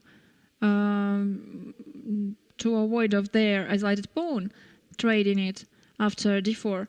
But technically after knight c5 the situation is repeated, and right now rook is blocking this pawn, another rook is ready to double, maybe this maneuver of bishop and all stuff that's easy to understand. So I'll want to repeat that. Chess is a tragedy. Chess is a tragedy of one tempo or one move. In different authors says different things. But the unfair moment is you can play the whole game the brilliantest way, but after one mistake you lose your game, and that's all. That's not this case, but technically right now it was a chance to equalize the situation after d4, as I said before, but it was lost, and right now pawn is a problem. So there are big chances that situation of black is going worse and worse here. This third board, right now we have only 3 boards, because the first board was finished with a mistake and the second one was finished with a quick draw. So we can concentrate on these pairs. As for the third one, rook c1, that's a protecting of c4 pawn. Okay, so we have the same proportion, right? White has an extra pawn, white has a strong center. This pawn chain on c4 and d5 is really strong, and we have no question about that.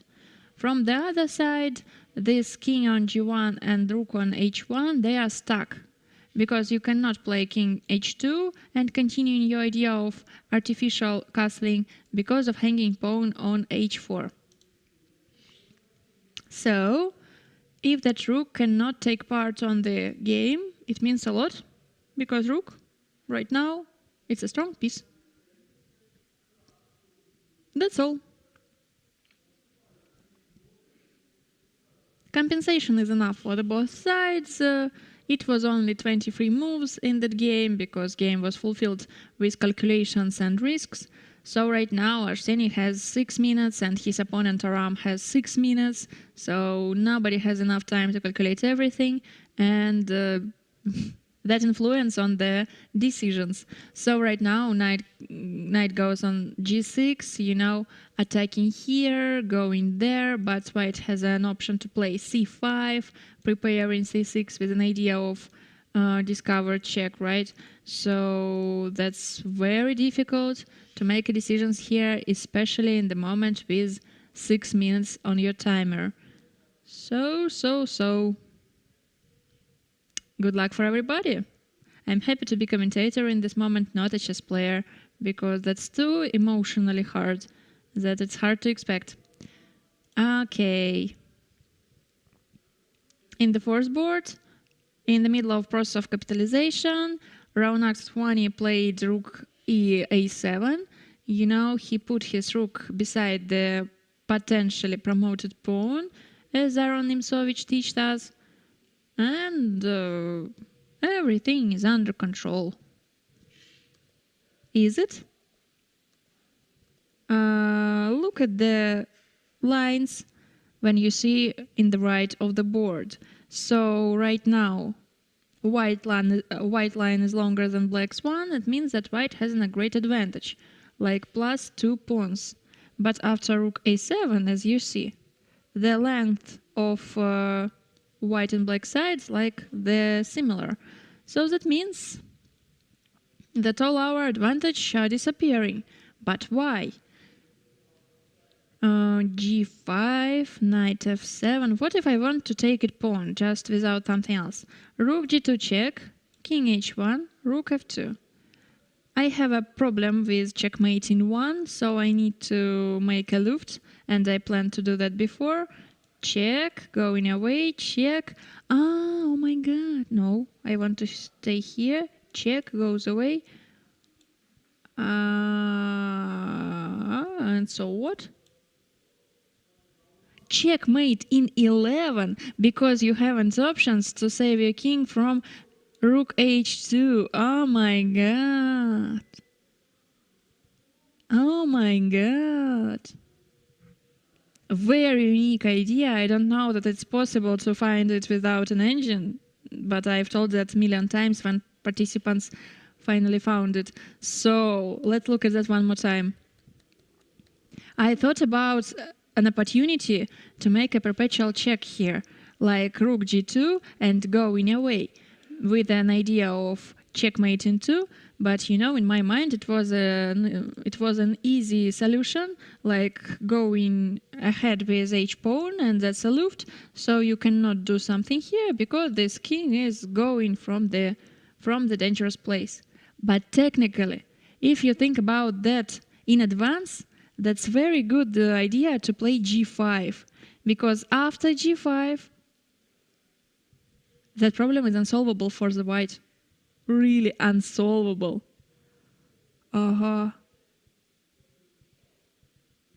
Other moves, except of g5, for example, rook takes a4, returns the whole advantage for white. Right now, that's 2 pawns in white's favor, so nothing changed. But the only one idea, the only one possible thing connected with g5, changing everything because of idea of perpetual check. And I'm shocked the second time for today. Do you believe that Alexei would do that? I don't know. But technically that's possible if you're thinking like, we want to do that, but that's not working because of h4. For example, h4, this variation, we want to make a checkmate, h4, check goes away, check goes away, and check. And this idea, g5, he played that. Oh my god.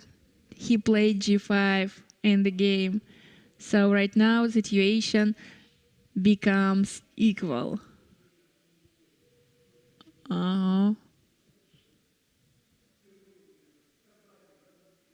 Really hard to expect this plot twist here. But it happened, it happened. Oh my god.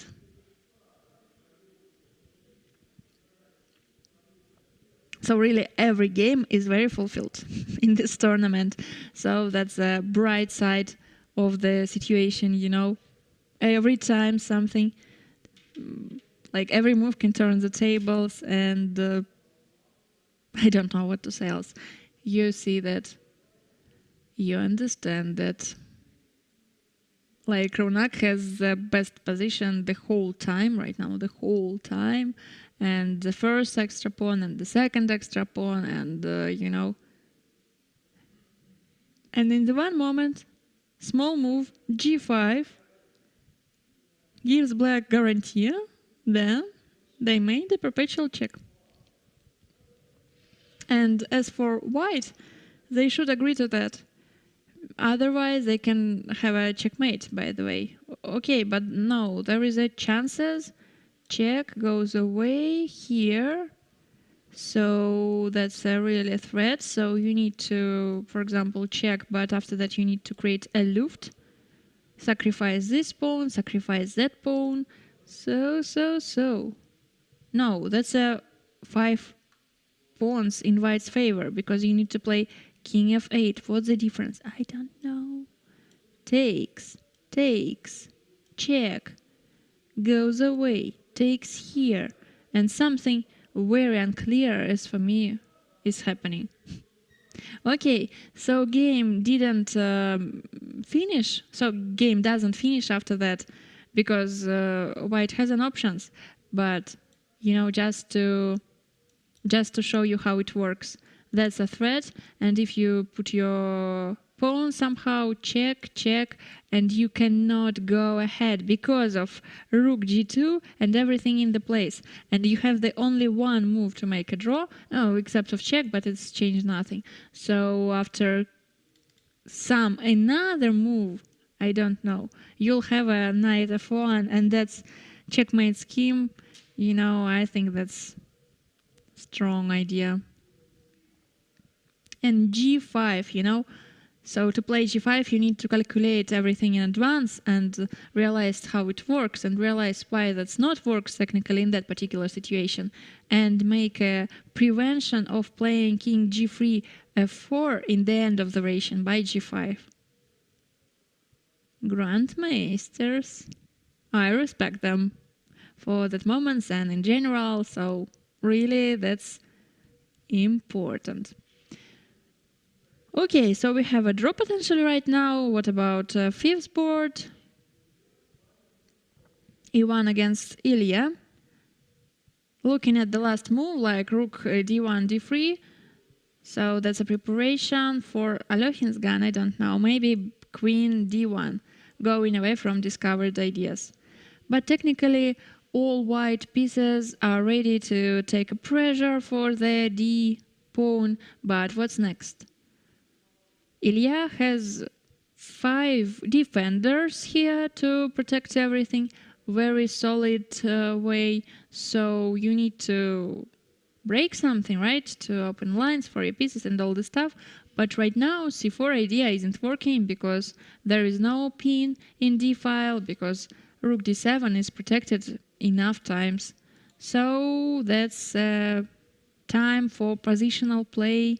g3, king g7. Ilya feels safe enough to play king g7 without long thinking. So I think he's right. Let's look at the top engine line right now to realize how computer recommends to do something. Rook d2, queen here, rook here, queen here, blah, blah, blah, blah, b5. I'm not sure about b5, for example. If black doing nothing, the main idea is b4. Looks strange, but possible. I don't know. b5, that's trying to counterattack, and it really can give the chances for black, for white, for everybody. But if black, for example, wanna stay just safe, you know, you don't need to push your b pawn into the trade. creating a second isolated pawn on a file and all this stuff, just staying here. And it's looked like that it's incredibly hard to progress your position. I saw it was queen d1. I don't know about this this situation or the next one. Queen d1, it was in the game. Queen b6, yes. So that was happened in the game. b4, that's the idea of computer. Now rook d2. Just staying very natural and safe. Okay, technically speaking, there is no point to make it quickly. So as for white, they want to do what? Queen c5, returning back. So that's a good question. Clear for e1 that Ilya agrees to draw because he's okay with free time repetition. He has a light pawn on d5 and he is defending. So these moves are completely okay for him. But as for e1, he need to, or maybe he don't need to. I don't know. So as for looking for an other chances, maneuvers of knights or b4 pawn going ahead or something else. Okay. In the fourth board, is it a draw or not? Alexei played g5. Knight d7 was played by Raunak. So it looks like something forcing, right? Check, going away. Rook f5. Knight f6, the only option avoiding a checkmate in one. And the second check with a check and going away. And the next check. Not this side, only this one. You need to be very confident to go to that lines, by the way. Very confident. Because right now white has a free extra pawns. Really free. That's not a joke, that's a free pawns. And they have a different ways to solve from the troubles. h4, check, check. Goes from the troubles, check. And just staying, threatening nothing. And of course you can take whatever you want. But after that, this problem is unsolvable. That's how it works.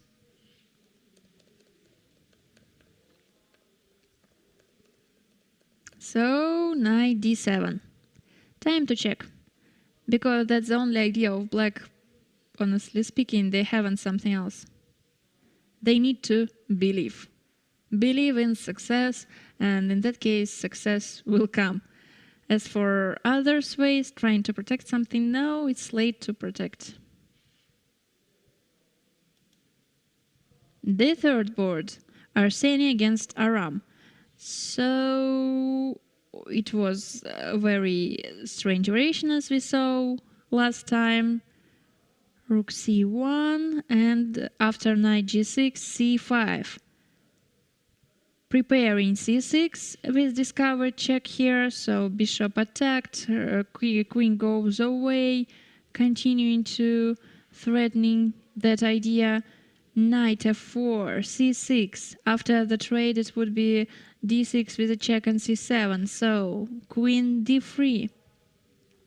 An offer of a trade. Takes, takes, takes, takes. And finally we have an endgame. When white has an extra pawn, but this pawn is so big chances that this pawn big chances. Okay, the odds are this pawn will die because white needs the time to activate their rook from the corner from h1. h1 rook is humiliating for the rook, by the way, and it's not easy to do because you cannot play king h2 because of a check on h4, you cannot play f3 because of hanging knight. So the first line of a computer. Rook c3 takes here, c7, bishop d7 catching this pawn, rook h2, this type of activating. Impossible to calculate, but that's for me impossible. Maybe for players that looks easier, I don't know. But technically that's idea, what about I'm not thinking. So in this position it's really hard to imagine, right? That you wanna activate this rook playing f3, rook h2, and g4 after that, and your rook will start to play on the second rank. It's look like an exploding a brain. c7. So rook c3, knight takes f2, c7. And after the defense of promoting pawn to a queen, bishop d7 was played in the game. So right now rook h2, right? Because this rook is under the threat. We need to do something quickly.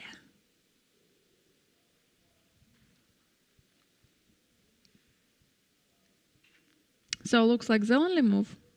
What else? Knight. So other options aren't working. And rook h2, I don't know why Arseny is thinking. He has 25 seconds in timer right now, so the situation feels like dangerous, or maybe only for me, because, you know, 20 seconds in the clock make me nervous, even if that's not my game, in any case. So he played rook h2 in that situation, and what? And the situation is equal, so the game is continuing. As for the Raunak adventures, knight d7, and here Alexei played h6. h6, creating a pawn chain in the king side, protecting a g5 pawn, and keeping the idea with perpetual check here. So rook g2, rook f2, and rook f1 potentially. We discussed that a few times. So that was unpredictable, because I was sure that you need to play the whole idea quickly, why you can do that. But technically, right now, the equality in the situation. So 0.0, 0.0, the evaluation is keeping here. Okay. And as for the fifth board, it was a bishop trade somehow. Ilya decided to trade the bishops, and maybe it wasn't the best idea. Or right now, queen b6. Computer is sure that we are losing a whole pawn by playing queen d6. I don't know why. Let's check it. I wanna take here. No, it was something special. That connected with a pin. So right now, computer strongly recommend to play c4 using that pin, because the opponent cannot take it. So the proper trade isn't possible because you're taken, and you cannot take it back because of check and mate on h2. But you can make an intermediate check on e6. After queen e6, it would be losing of the rook. After f takes e6, it would be taking with the check. After other moves, it would be knight takes d8. Wow! Oh my god.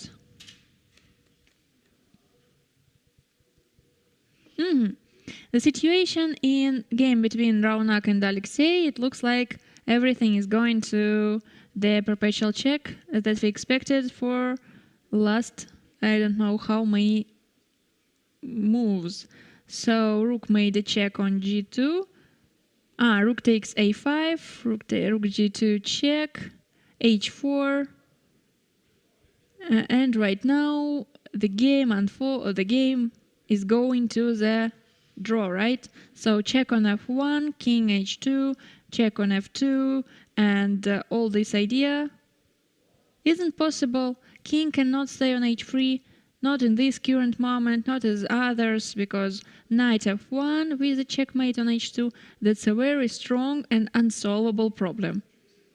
So everybody should accept to the draw in the situation. And that's funny, by the way, because nothing can... because nothing tells us about that opportunity before. It looks like an usual endgame, but, you know, like a Tudian idea. No! No, what do you do? No! This decision was worse. Completely worse. Not worse. No, not worse. By the way, that variation was forcing. Maybe that's the reason why I like it. No, but, you know, g takes h4, that's enough for make a draw and maybe with the chances to something. I don't know. I don't know. The evaluation is 0.0 right now, so nothing have changed, but.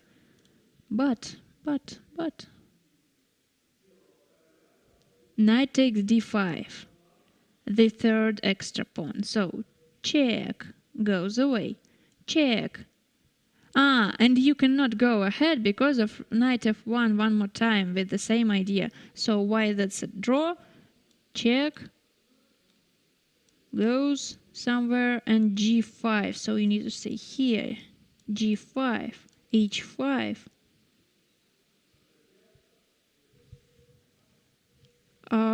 I'll find the difference. Here. Check. Here. Check. Like I'm playing with myself, right? Check. That's the situation in the game. And it's time to decide. Because you have a right to go on h3 with potentially checkmate ideas, or in g1 with an easy perpetual check here. What would you do?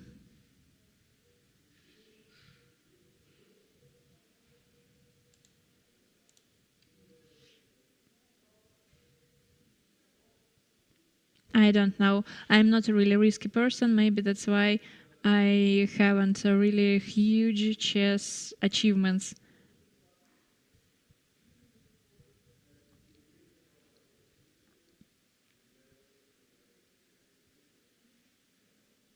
King h1. That's an argument to draw, so that's why signing their papers.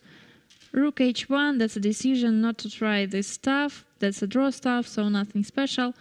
So yes, Grebnev Alexei saved this game. It was unpredictable. It was hard, impossible hard, but he did it, and that's a draw. But fighting draw, if you can tell that, you know, with a lot of opportunities, chances, and calculations.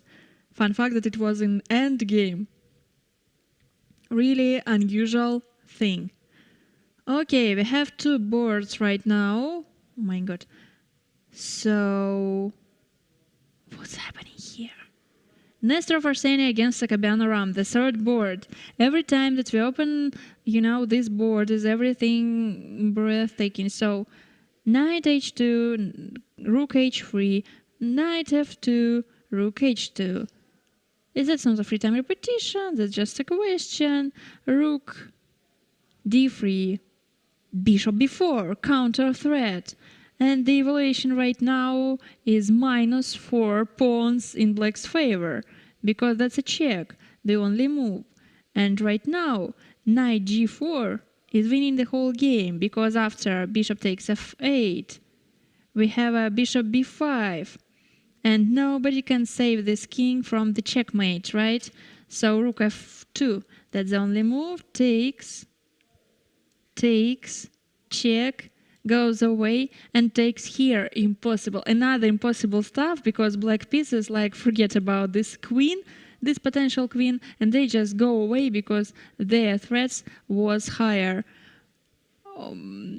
But the both participants hasn't enough time, and Aram confused with an order of moves, and he played bishop b5 firstly, and no, that's okay too. Computer firstly said that it's mistake, but right now he said it's okay.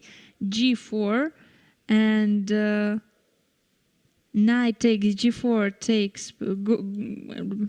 I forget all words. Rook takes f1, king takes king's g2. Because of king's g2, the situation is equal here.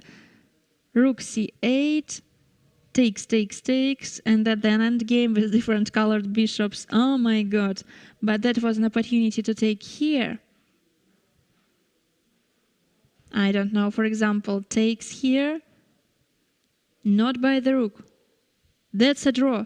But by the bishop, with that idea of bishop h3 with a checkmate.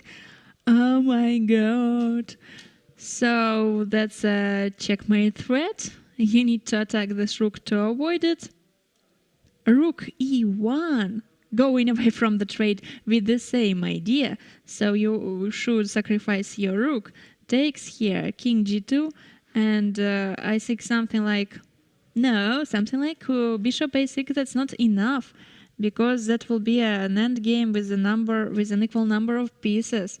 So you should firstly checking, and secondly checking, and after that your bishop from h3 is catching that pawn. And like, this situation is so winning, but only one extra pawn, by the way. So 6 moves calculation potentially can give black a win in this position, but it's impossible. Takes king g2, because the rook is protecting, of course. Here blocking, takes, and right now we have a drawish endgame. Oh my god. These games are so interesting, comparing with usual things in Grandmaster Super Tournaments, when we have a 80% of draw, that's a different situation. Yeah. Aram has an extra pawn playing black, but technically that means nothing right now, because, opposite colored bishops and nobody has a really big weaknesses. So, yep. And as for the fifth board, e1 against Ilya. And attacking of this pawn is continuing, but that maneuvers, I don't know. Feels like that's not enough.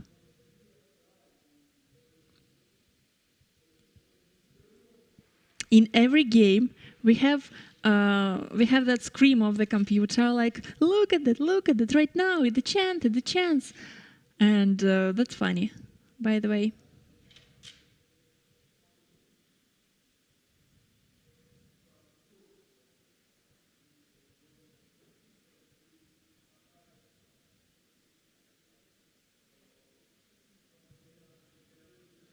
Ilya has only 1 minute. Ivan has only 1 minute too, so nobody has a time. As for plans, I want to look at something like b4, for example. If I'm playing this game and I want to win, I want to check b4. Opening the second flank to play.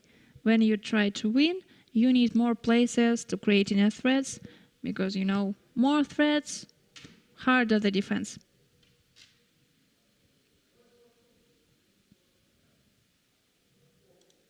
In the third board, Arseny against Aram, so what it was?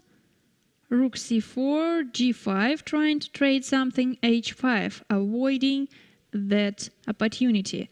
And computer recommends to white one more time, sacrifice everything and play rook d2.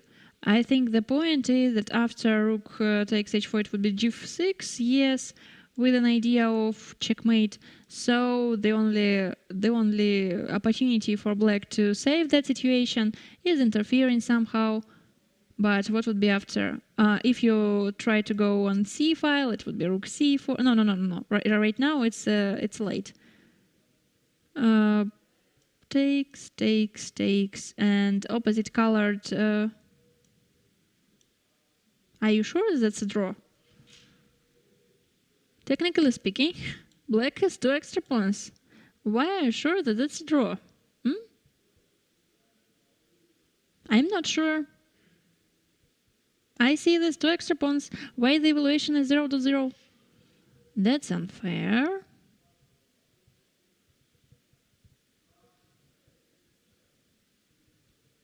So it was played in the game. Really, we'll see that in real moment. So queen, rook d2, rook takes h4, and it looks like g6. That's a very forcing move that you wanna do, because you know checking here means forcing king to activate, to take it. G5 is not a very strong pawn in any case. But if you have a chance to trade queens forcing way, it looks like it's better to do that. So G6, rook D4, that's the only idea, right? Nothing else. They are thinking so hardly. I know these gestures when you know, hands surrounded your head and you're just trying to do everything that you want in the situation. That's important.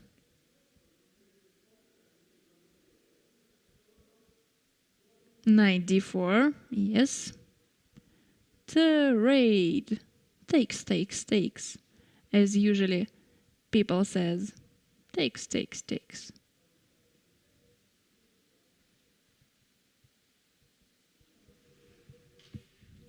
So what else? I don't know about rook f2 because rook d8 and the next check, right?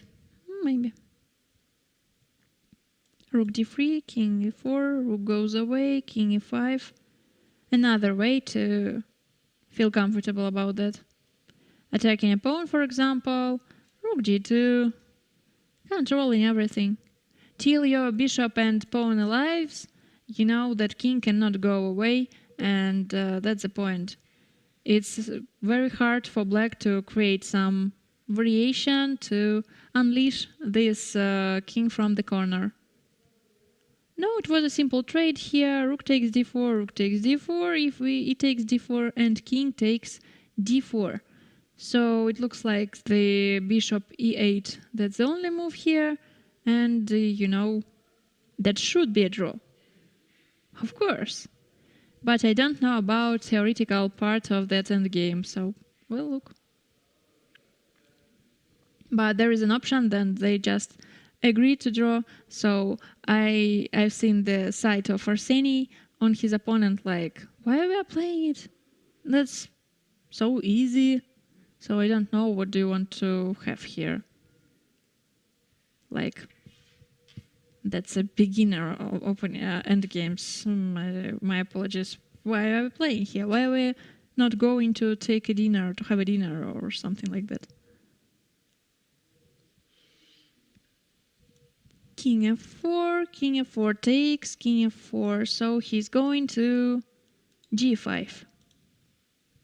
Okay, the first line of computer. Staying on g5, staying here, and for example, understandable. So if this bishop staying on this diagonal, black king cannot take somebody, and nobody can do something. So that's a scheme. g6, whatever. So you are blocking opponent's pawn on dark squares. And that's all. As for the fifth board, 0.0 shows computer. In opposite, computer shows 0.0. I hate the sequence of words. It was king g1 and queen d7, like an offer of an 3 times repetition, by the way. But we saw that offers a lot of times before and it means nothing, so I don't believe. King g2, king d7. No, king g1, king d7, king g2, king c6, queen c6, and one more time the same idea. What game would finish quicker? The third one or fifth one? That's a question. Queen d3, so Ivan avoiding that moment. Only fight till the end. Maybe I respect that like a, human. But as for chess commentator that wants to have a dinner, joking, but not too much. So I don't know why this game is continuing. Maybe this black king wants to go on h3 and help somebody somehow. Okay, let's check that variation. For example, For example, playing black, I want to do that idea properly.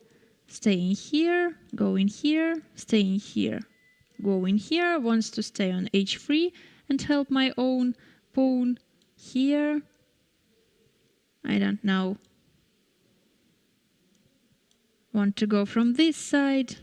Want to suck. No, nothing. Bishop on d6.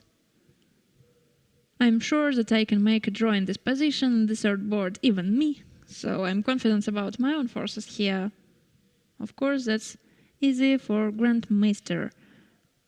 Queen goes from one side to other in this board game. That's a draw. That's a draw in the third board. So Arseniy Nesterov and Aram Akabian finishing their games. Only one game. They game with a draw. In this particular endgame with different colored bishops. Yep. Drawish thing. So in their last moves it was predictable, but they would be very surprised analyzing these games because, so much waves from 0 to 5 pawns and other side, so I think it will be interesting for them. As for b5, oh my god, I'm not sure that it makes sense because when you're trying to make a draw and your opponents do nothing, maybe that's the best idea just to stay, not budge and just look at the opponent and interesting, beautiful. Do you want to do something or not? If not, interesting, beautiful. So that's a method to do the draw in a situation like that. Like what computer want to do? Rook e8, rook d8, queen c6, queen d7. So the repeating ideas. b5 going ahead, and the evaluation is growing for white right now because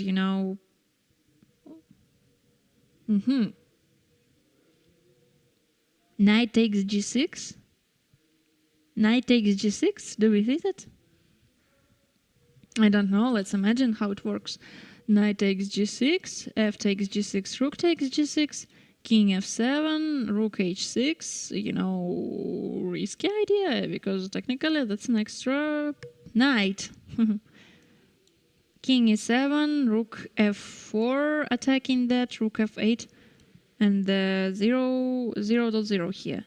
So it was a knight d3 in the game, and the both participants using their time increment to make moves because nobody has enough time, of course, after 2 hours and 50 minutes.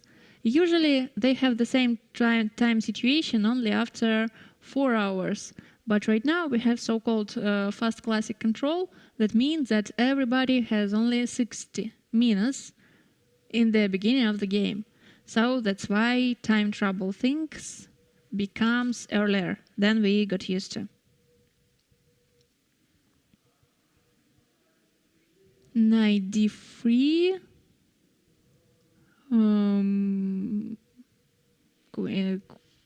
King g7. Preventing all the sacrifices. Rook e5. Okay. Computer said that right now situation of black is solid enough to, compete moves without a big risk. Queen d7. Okay, so the whole pawn structure is solid, as I've said before. This pawn, so nobody can attack it.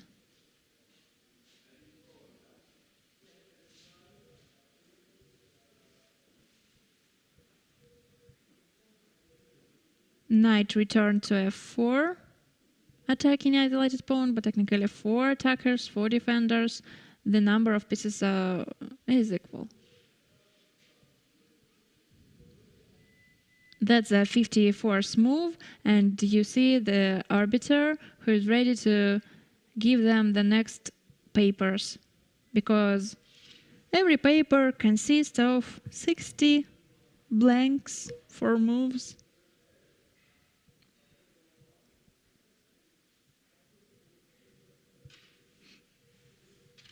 Maybe really playing queen b7, to create a small counterattack, because we are looking at the hanging pawn on b2, so nice to do that. Queen b5, the evaluation is the same, really, plus 0.1, because it's a pleasure to playing by white. They are kind of attacking this pawn, but technically they cannot use it somehow. That's why the advantage is so small.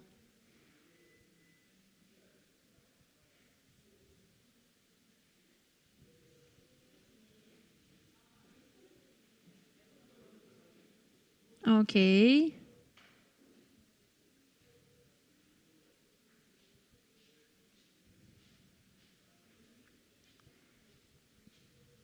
That's an interesting idea of computer to trade pair of pair of rooks.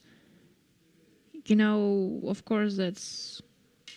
I have a question. What would be after trade, and take a pawn here? Take, queen c6, c4, takes, check. No, I want to take it by the queen. Takes, going, and this pawn is dying. That's a long variation, by the way, that you need to calculate. It's a risky thing when you have only 50 seconds. So rook d7 is completely explainable decision. You just continue to stay here. Queen is enough active to create a threat and defense in the same way. Rook is going straight and forwards and back. Rook d2. Rook e8 with the same idea of sacrifice this pawn, but having something in reverse. But, I'm sure that the next move of Ilya would be rook d6. It seems, rook d6 right now, that's a very big mistake because of c4, and right now that's a pin. That's my potential blunder. So no, rook d6 isn't working. But technically nothing is threatening, right? Queen c5, why not? c4 isn't possible because this rook defending 2 times with 2 attackers, that's enough. So queen is near the problem area, everything's under control, and after queen d1 it would be maybe queen b5 protecting this rook the 3rd time, and c4 doesn't exist, so yeah. Natural decision. Knight g2.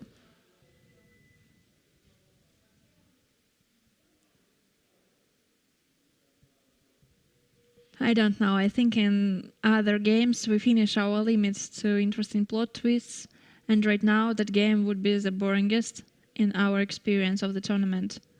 I'm not sure about that, but I feel that. Queen b5. Protecting rook the 3rd time, and attacking a hanging pawn on b2. Knight e3. The next maneuver, so this knight made a lot of maneuvers in that game. From e3 to f4, from f3 to e3, whatever. This path was made some times.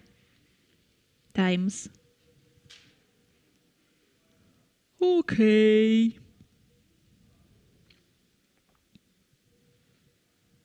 Knight e4. It was played very quickly. Attacking a rook on d2, so you should take it away. And after that, we have a question to b2 pawn. Maybe that's possible to take it. Possible. But it's better to return and make a threat. So, knight is attacking a rook. Ivan got used to hold everything is under control. It may be hard psychology. It may be hard to sacrifice something here, like so. That's why he's playing rook c2 and knight returned on f6, continuing to protect this pawn. So that's why situation becomes more drawish than before that. Oh my god. 30 seconds in the clock. 2090. By the way, we have a 5 seconds distance between Lichess stream and stream from the tournament hall. 10, 9. Queen d1. Okay. The next attempt, why not? So sometimes they're pushing their pawn, so we cannot use 50 moves rule. It's like a positional play. Positional play is perfect. 60s move. After that move, arbiter will give them a new portion of papers to write down their moves. Queen goes to b3 with a pin. New papers.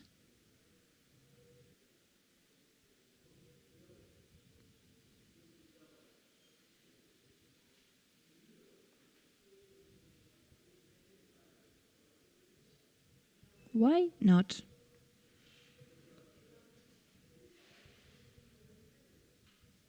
So the scheme with queen b5 and double rook on d-file and knight on f6 is very solid, you know, because rook is protected with every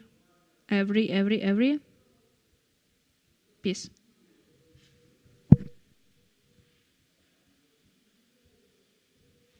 I think we can go back on b5, and after rook d2, the situation will repeat after that, because we had that before. Queen f3. I think that would be queen b5.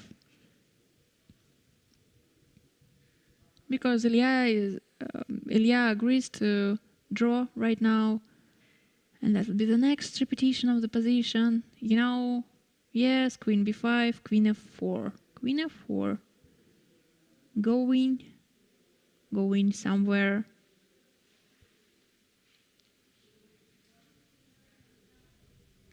Rook e8, that's a neutral idea. You know, in typical attack, this rook should stay on d8, protecting d7 and d5. But if nobody attacks it, so maybe that's not so important to protect it. Queen c6 was played in the game.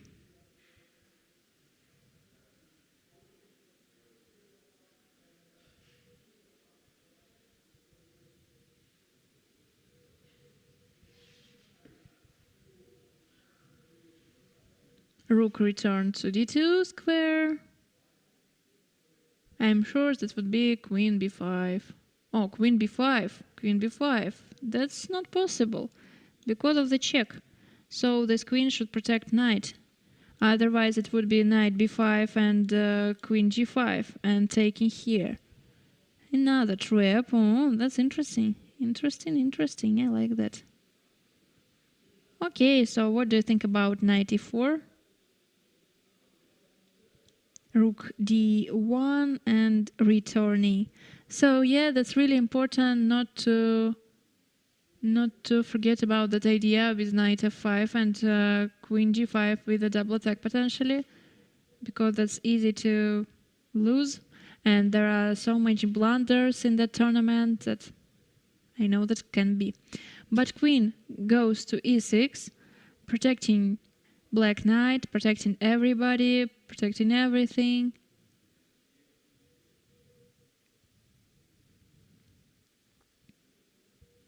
Queen returned on f6.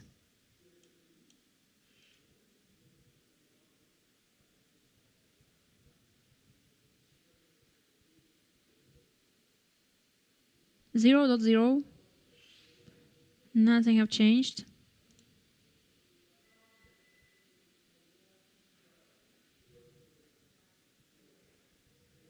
Knight e4. We were here.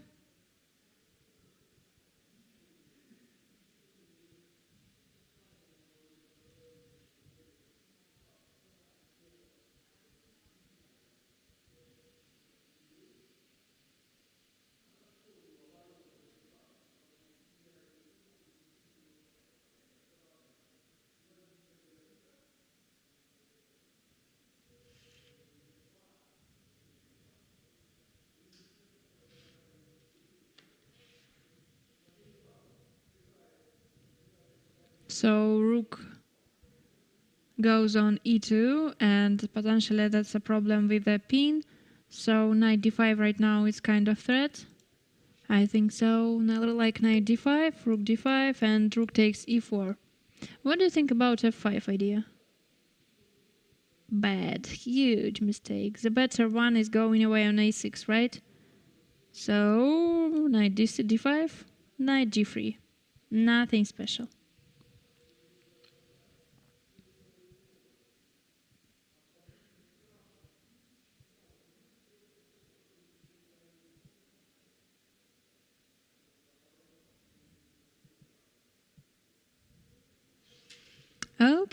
Okay. It's really important not to lose that idea with taking somewhere. Rook e8, protecting this knight the second time. Computer said that it's not enough. Knight takes d5, rook takes d5, knight takes e4, and we have a skewer here. So that wasn't the idea, I think. The idea of what? Knight d5. Takes, check, goes away. So black has an extra material, right?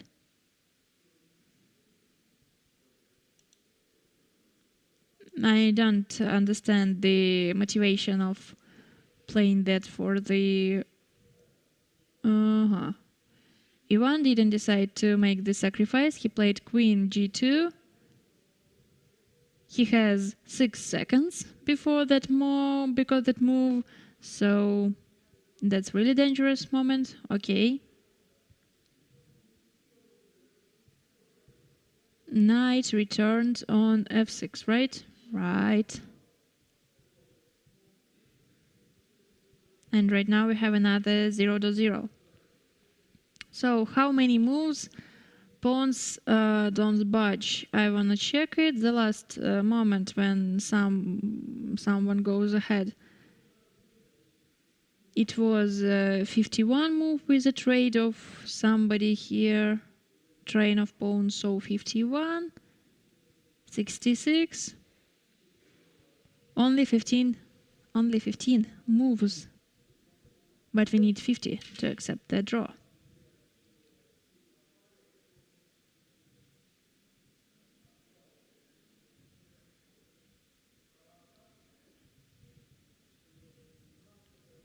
Queen returned to f3. Maybe Ivan have seen the idea with king, with knight e4 and knight d5 right now. Maybe not.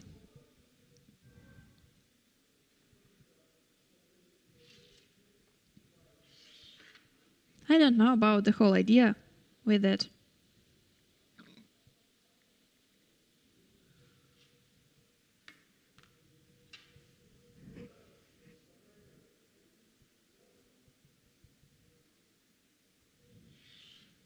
Rook d3 or what it was?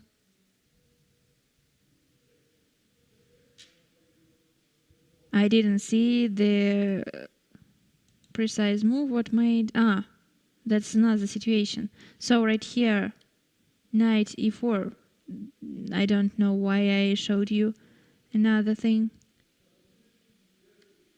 So Ivan doesn't agree with the draw.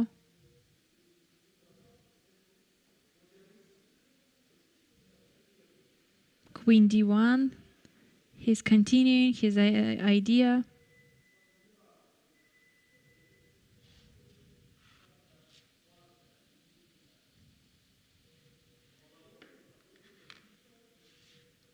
So nothing changed. One more time.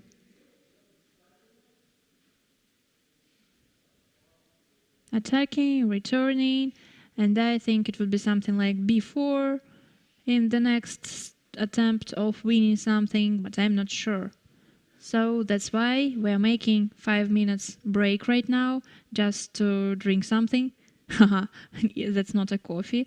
Yes, and after that we'll finish the round. And we are here. The first hour of the game is continuing, and this game between Ivan Zemlyansky and Ilya Ilyushonak, is continuing. So let's look what happened for our break time. The area of fighting is changing. So if previously everybody was concentrated across d5 pawn, then right now black heavy pieces doubled on the b file and attacked b2 pawn. So after the king g7, white prepared for play b4, takes, and right now we have that situation in the board. So it's a new trade. Ivan is making an attempt to looking for something, so he's not staying at the place, he is really trying, but technically the evaluation didn't change, because right now what? Right now the pawn structure is really similar. In the king side, the both players has pawn chains, very solid ones. In the center and in the queen side, every side has an isolated pawn. Black isolated pawn is the same with white isolated pawn. So they are really similar right now. In the fourth and fifth horizontal, blocked by the rook, and really it's the same thing.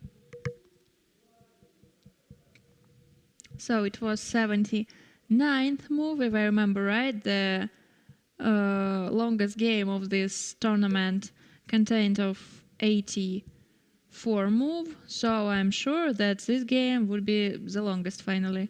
So that's a time for new achievement. Queen goes to d3, attacking this rook on b5. So queen b7, I think, protecting everything here and attacking b4 pawn. So that's not a big surprise for somebody, right? Queen c1 check was played by Ilya. Okay. I think after rook d1 it would be queen c6, like an only move here. Why not? This option is possible too, like others, because the structure right now is solid enough, for the boss opponents. So check. Just for diversity in the board. What one would choose to protect his king? Rook d1, king g2, rook d1, queen c6. Yes, this line was in the board. 21st move here. Okay.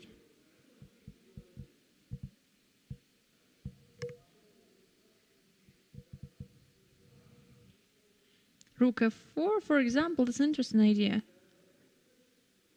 With this type of threats. Attacking.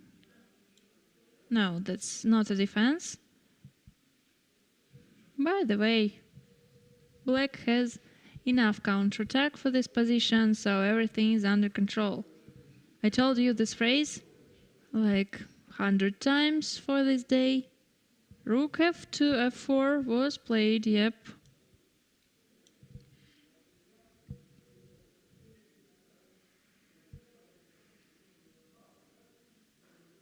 Time to create a counter threat, right? You cannot play something like queen b7 because you have problems here.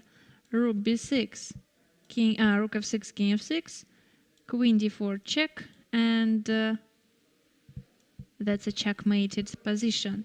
Like you are preparing new discovered checks, king returns to d8, next check, and that's all. Of course, Ilya is continuing to protect this king, this knight, by the queen, and he played rook db7, doubling rooks and attacking b4.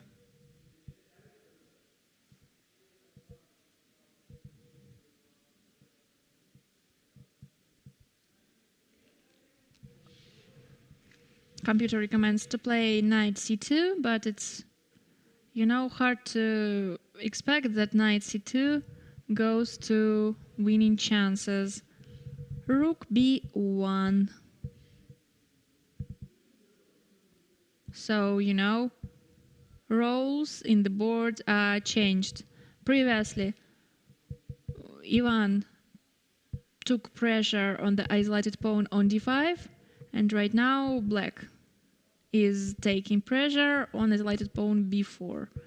Like, everything changed. But technically, it was an equality, and right now is an equality too. Good idea to go in your way by king g8, because this dark colored diagonal can potentially be dangerous for this king, so why not? Queen b6.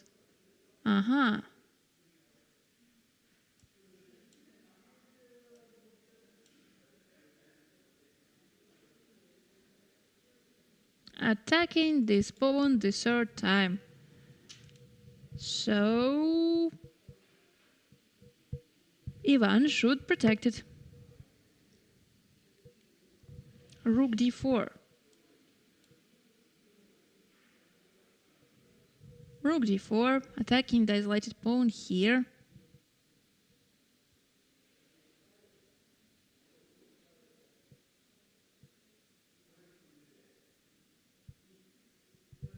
Knight e4, by the way, that's an interesting idea. We are looking at the f2 pawn. Look at that. Knight takes d5, rook takes d5, rook takes d5, and queen takes f2 with the winning of the queen in the end of variation. So that's possible, but who cares? The task of everybody here is, made this draw finally. So that's not a mistake to find the solidest moves. So that's why queen d6 was played with the third attack on before. How did Ivan protect it? He played queen d2, queen e5, in the center. Who knows, maybe in some moment Ilya would decide that he's ready to play for a win and refuse the draw agreement and try to looking for something. I don't know. King g2. 86 move. So right now that's the longest game in the tournament till this moment so far, and this game is continuing. So happy to hear that. Knight e4, attacking a queen. Right now, when queen stays on e5, this diagonal is protected, so there are no ideas for white to use it somehow with discover, check, pin or whatever. No, these ideas aren't working when black queen stays on e5, so So we haven't other ideas, that's the point. Queen d3, protecting the rook. Knight f6, protecting the pawn in the center.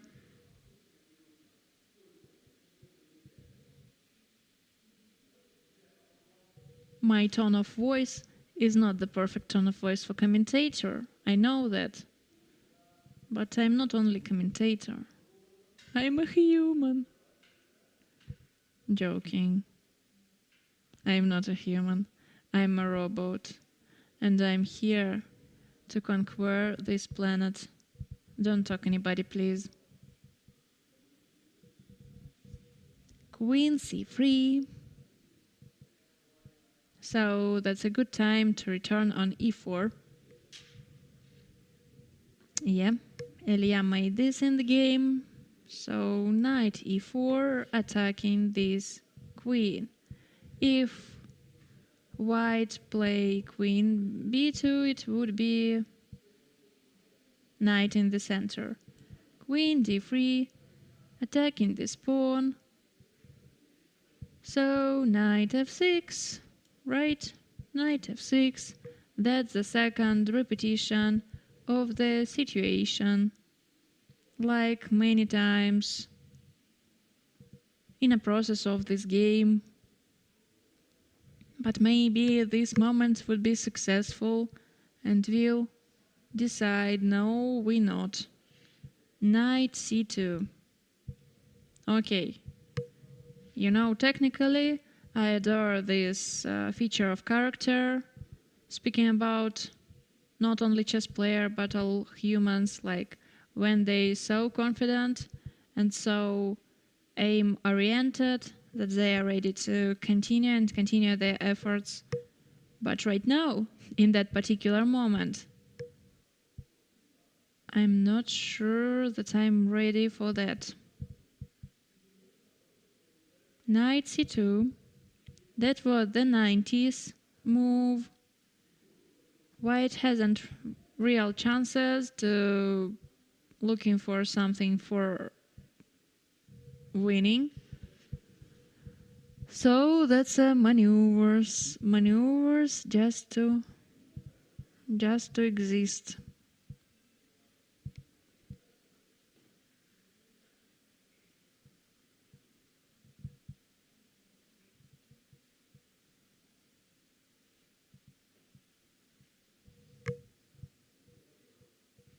Rook 5 b6 was played in the game.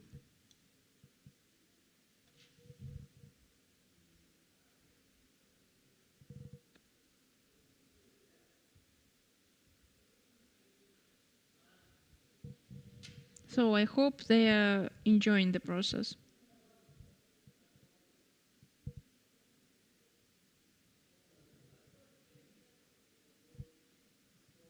Rook e1, that's something new. Oh, b5, going ahead.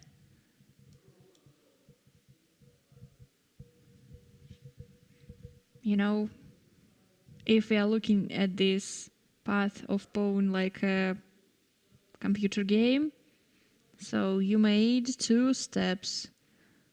You need 3 more. Rook c7, the top engine move right here. Attacking something.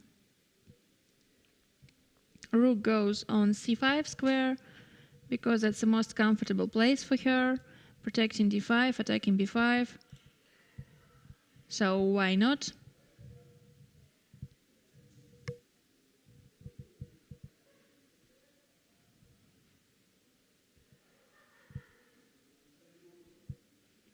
Zero to zero here. I like that I see 25 viewers in Lichess web page, so that means that at least 25 people right now is watching at this position and, you know, thinking about that and feeling knight e3. Knight c5 is logical continuation. Yeah, it was in the game because we are protecting here, we are attacking here, and that's the maximum that we can take from this rook.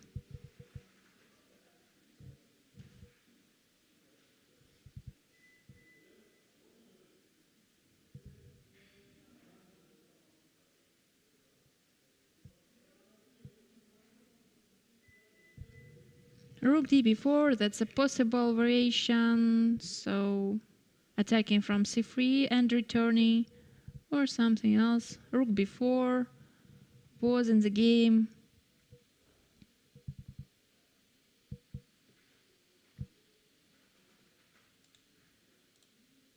I'm interested what about just now Russian language commentator is saying, because as for me, I haven't new ideas, thoughts and jokes about the situation.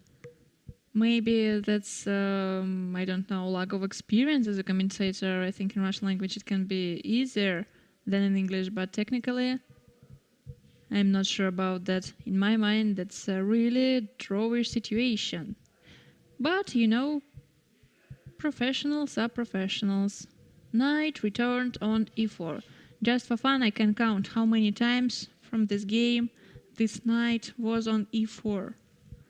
I'm not sure that anybody right now is watching that, except of filming group, but maybe just for me. The first, second, third, fourth, fifth, sixth, seventh, eighth. No, just eight times was move here. Oh, thank God, that's a trade. Am I right that after this trade it would be only knight and game into the same flank? Yeah, everything goes to the draw finally! Applause, applause. So 95th move. Perfect. Maybe I'm happy in advance. I don't know. Just I'm looking for a moment to be happy, every moment, any moment, whatever.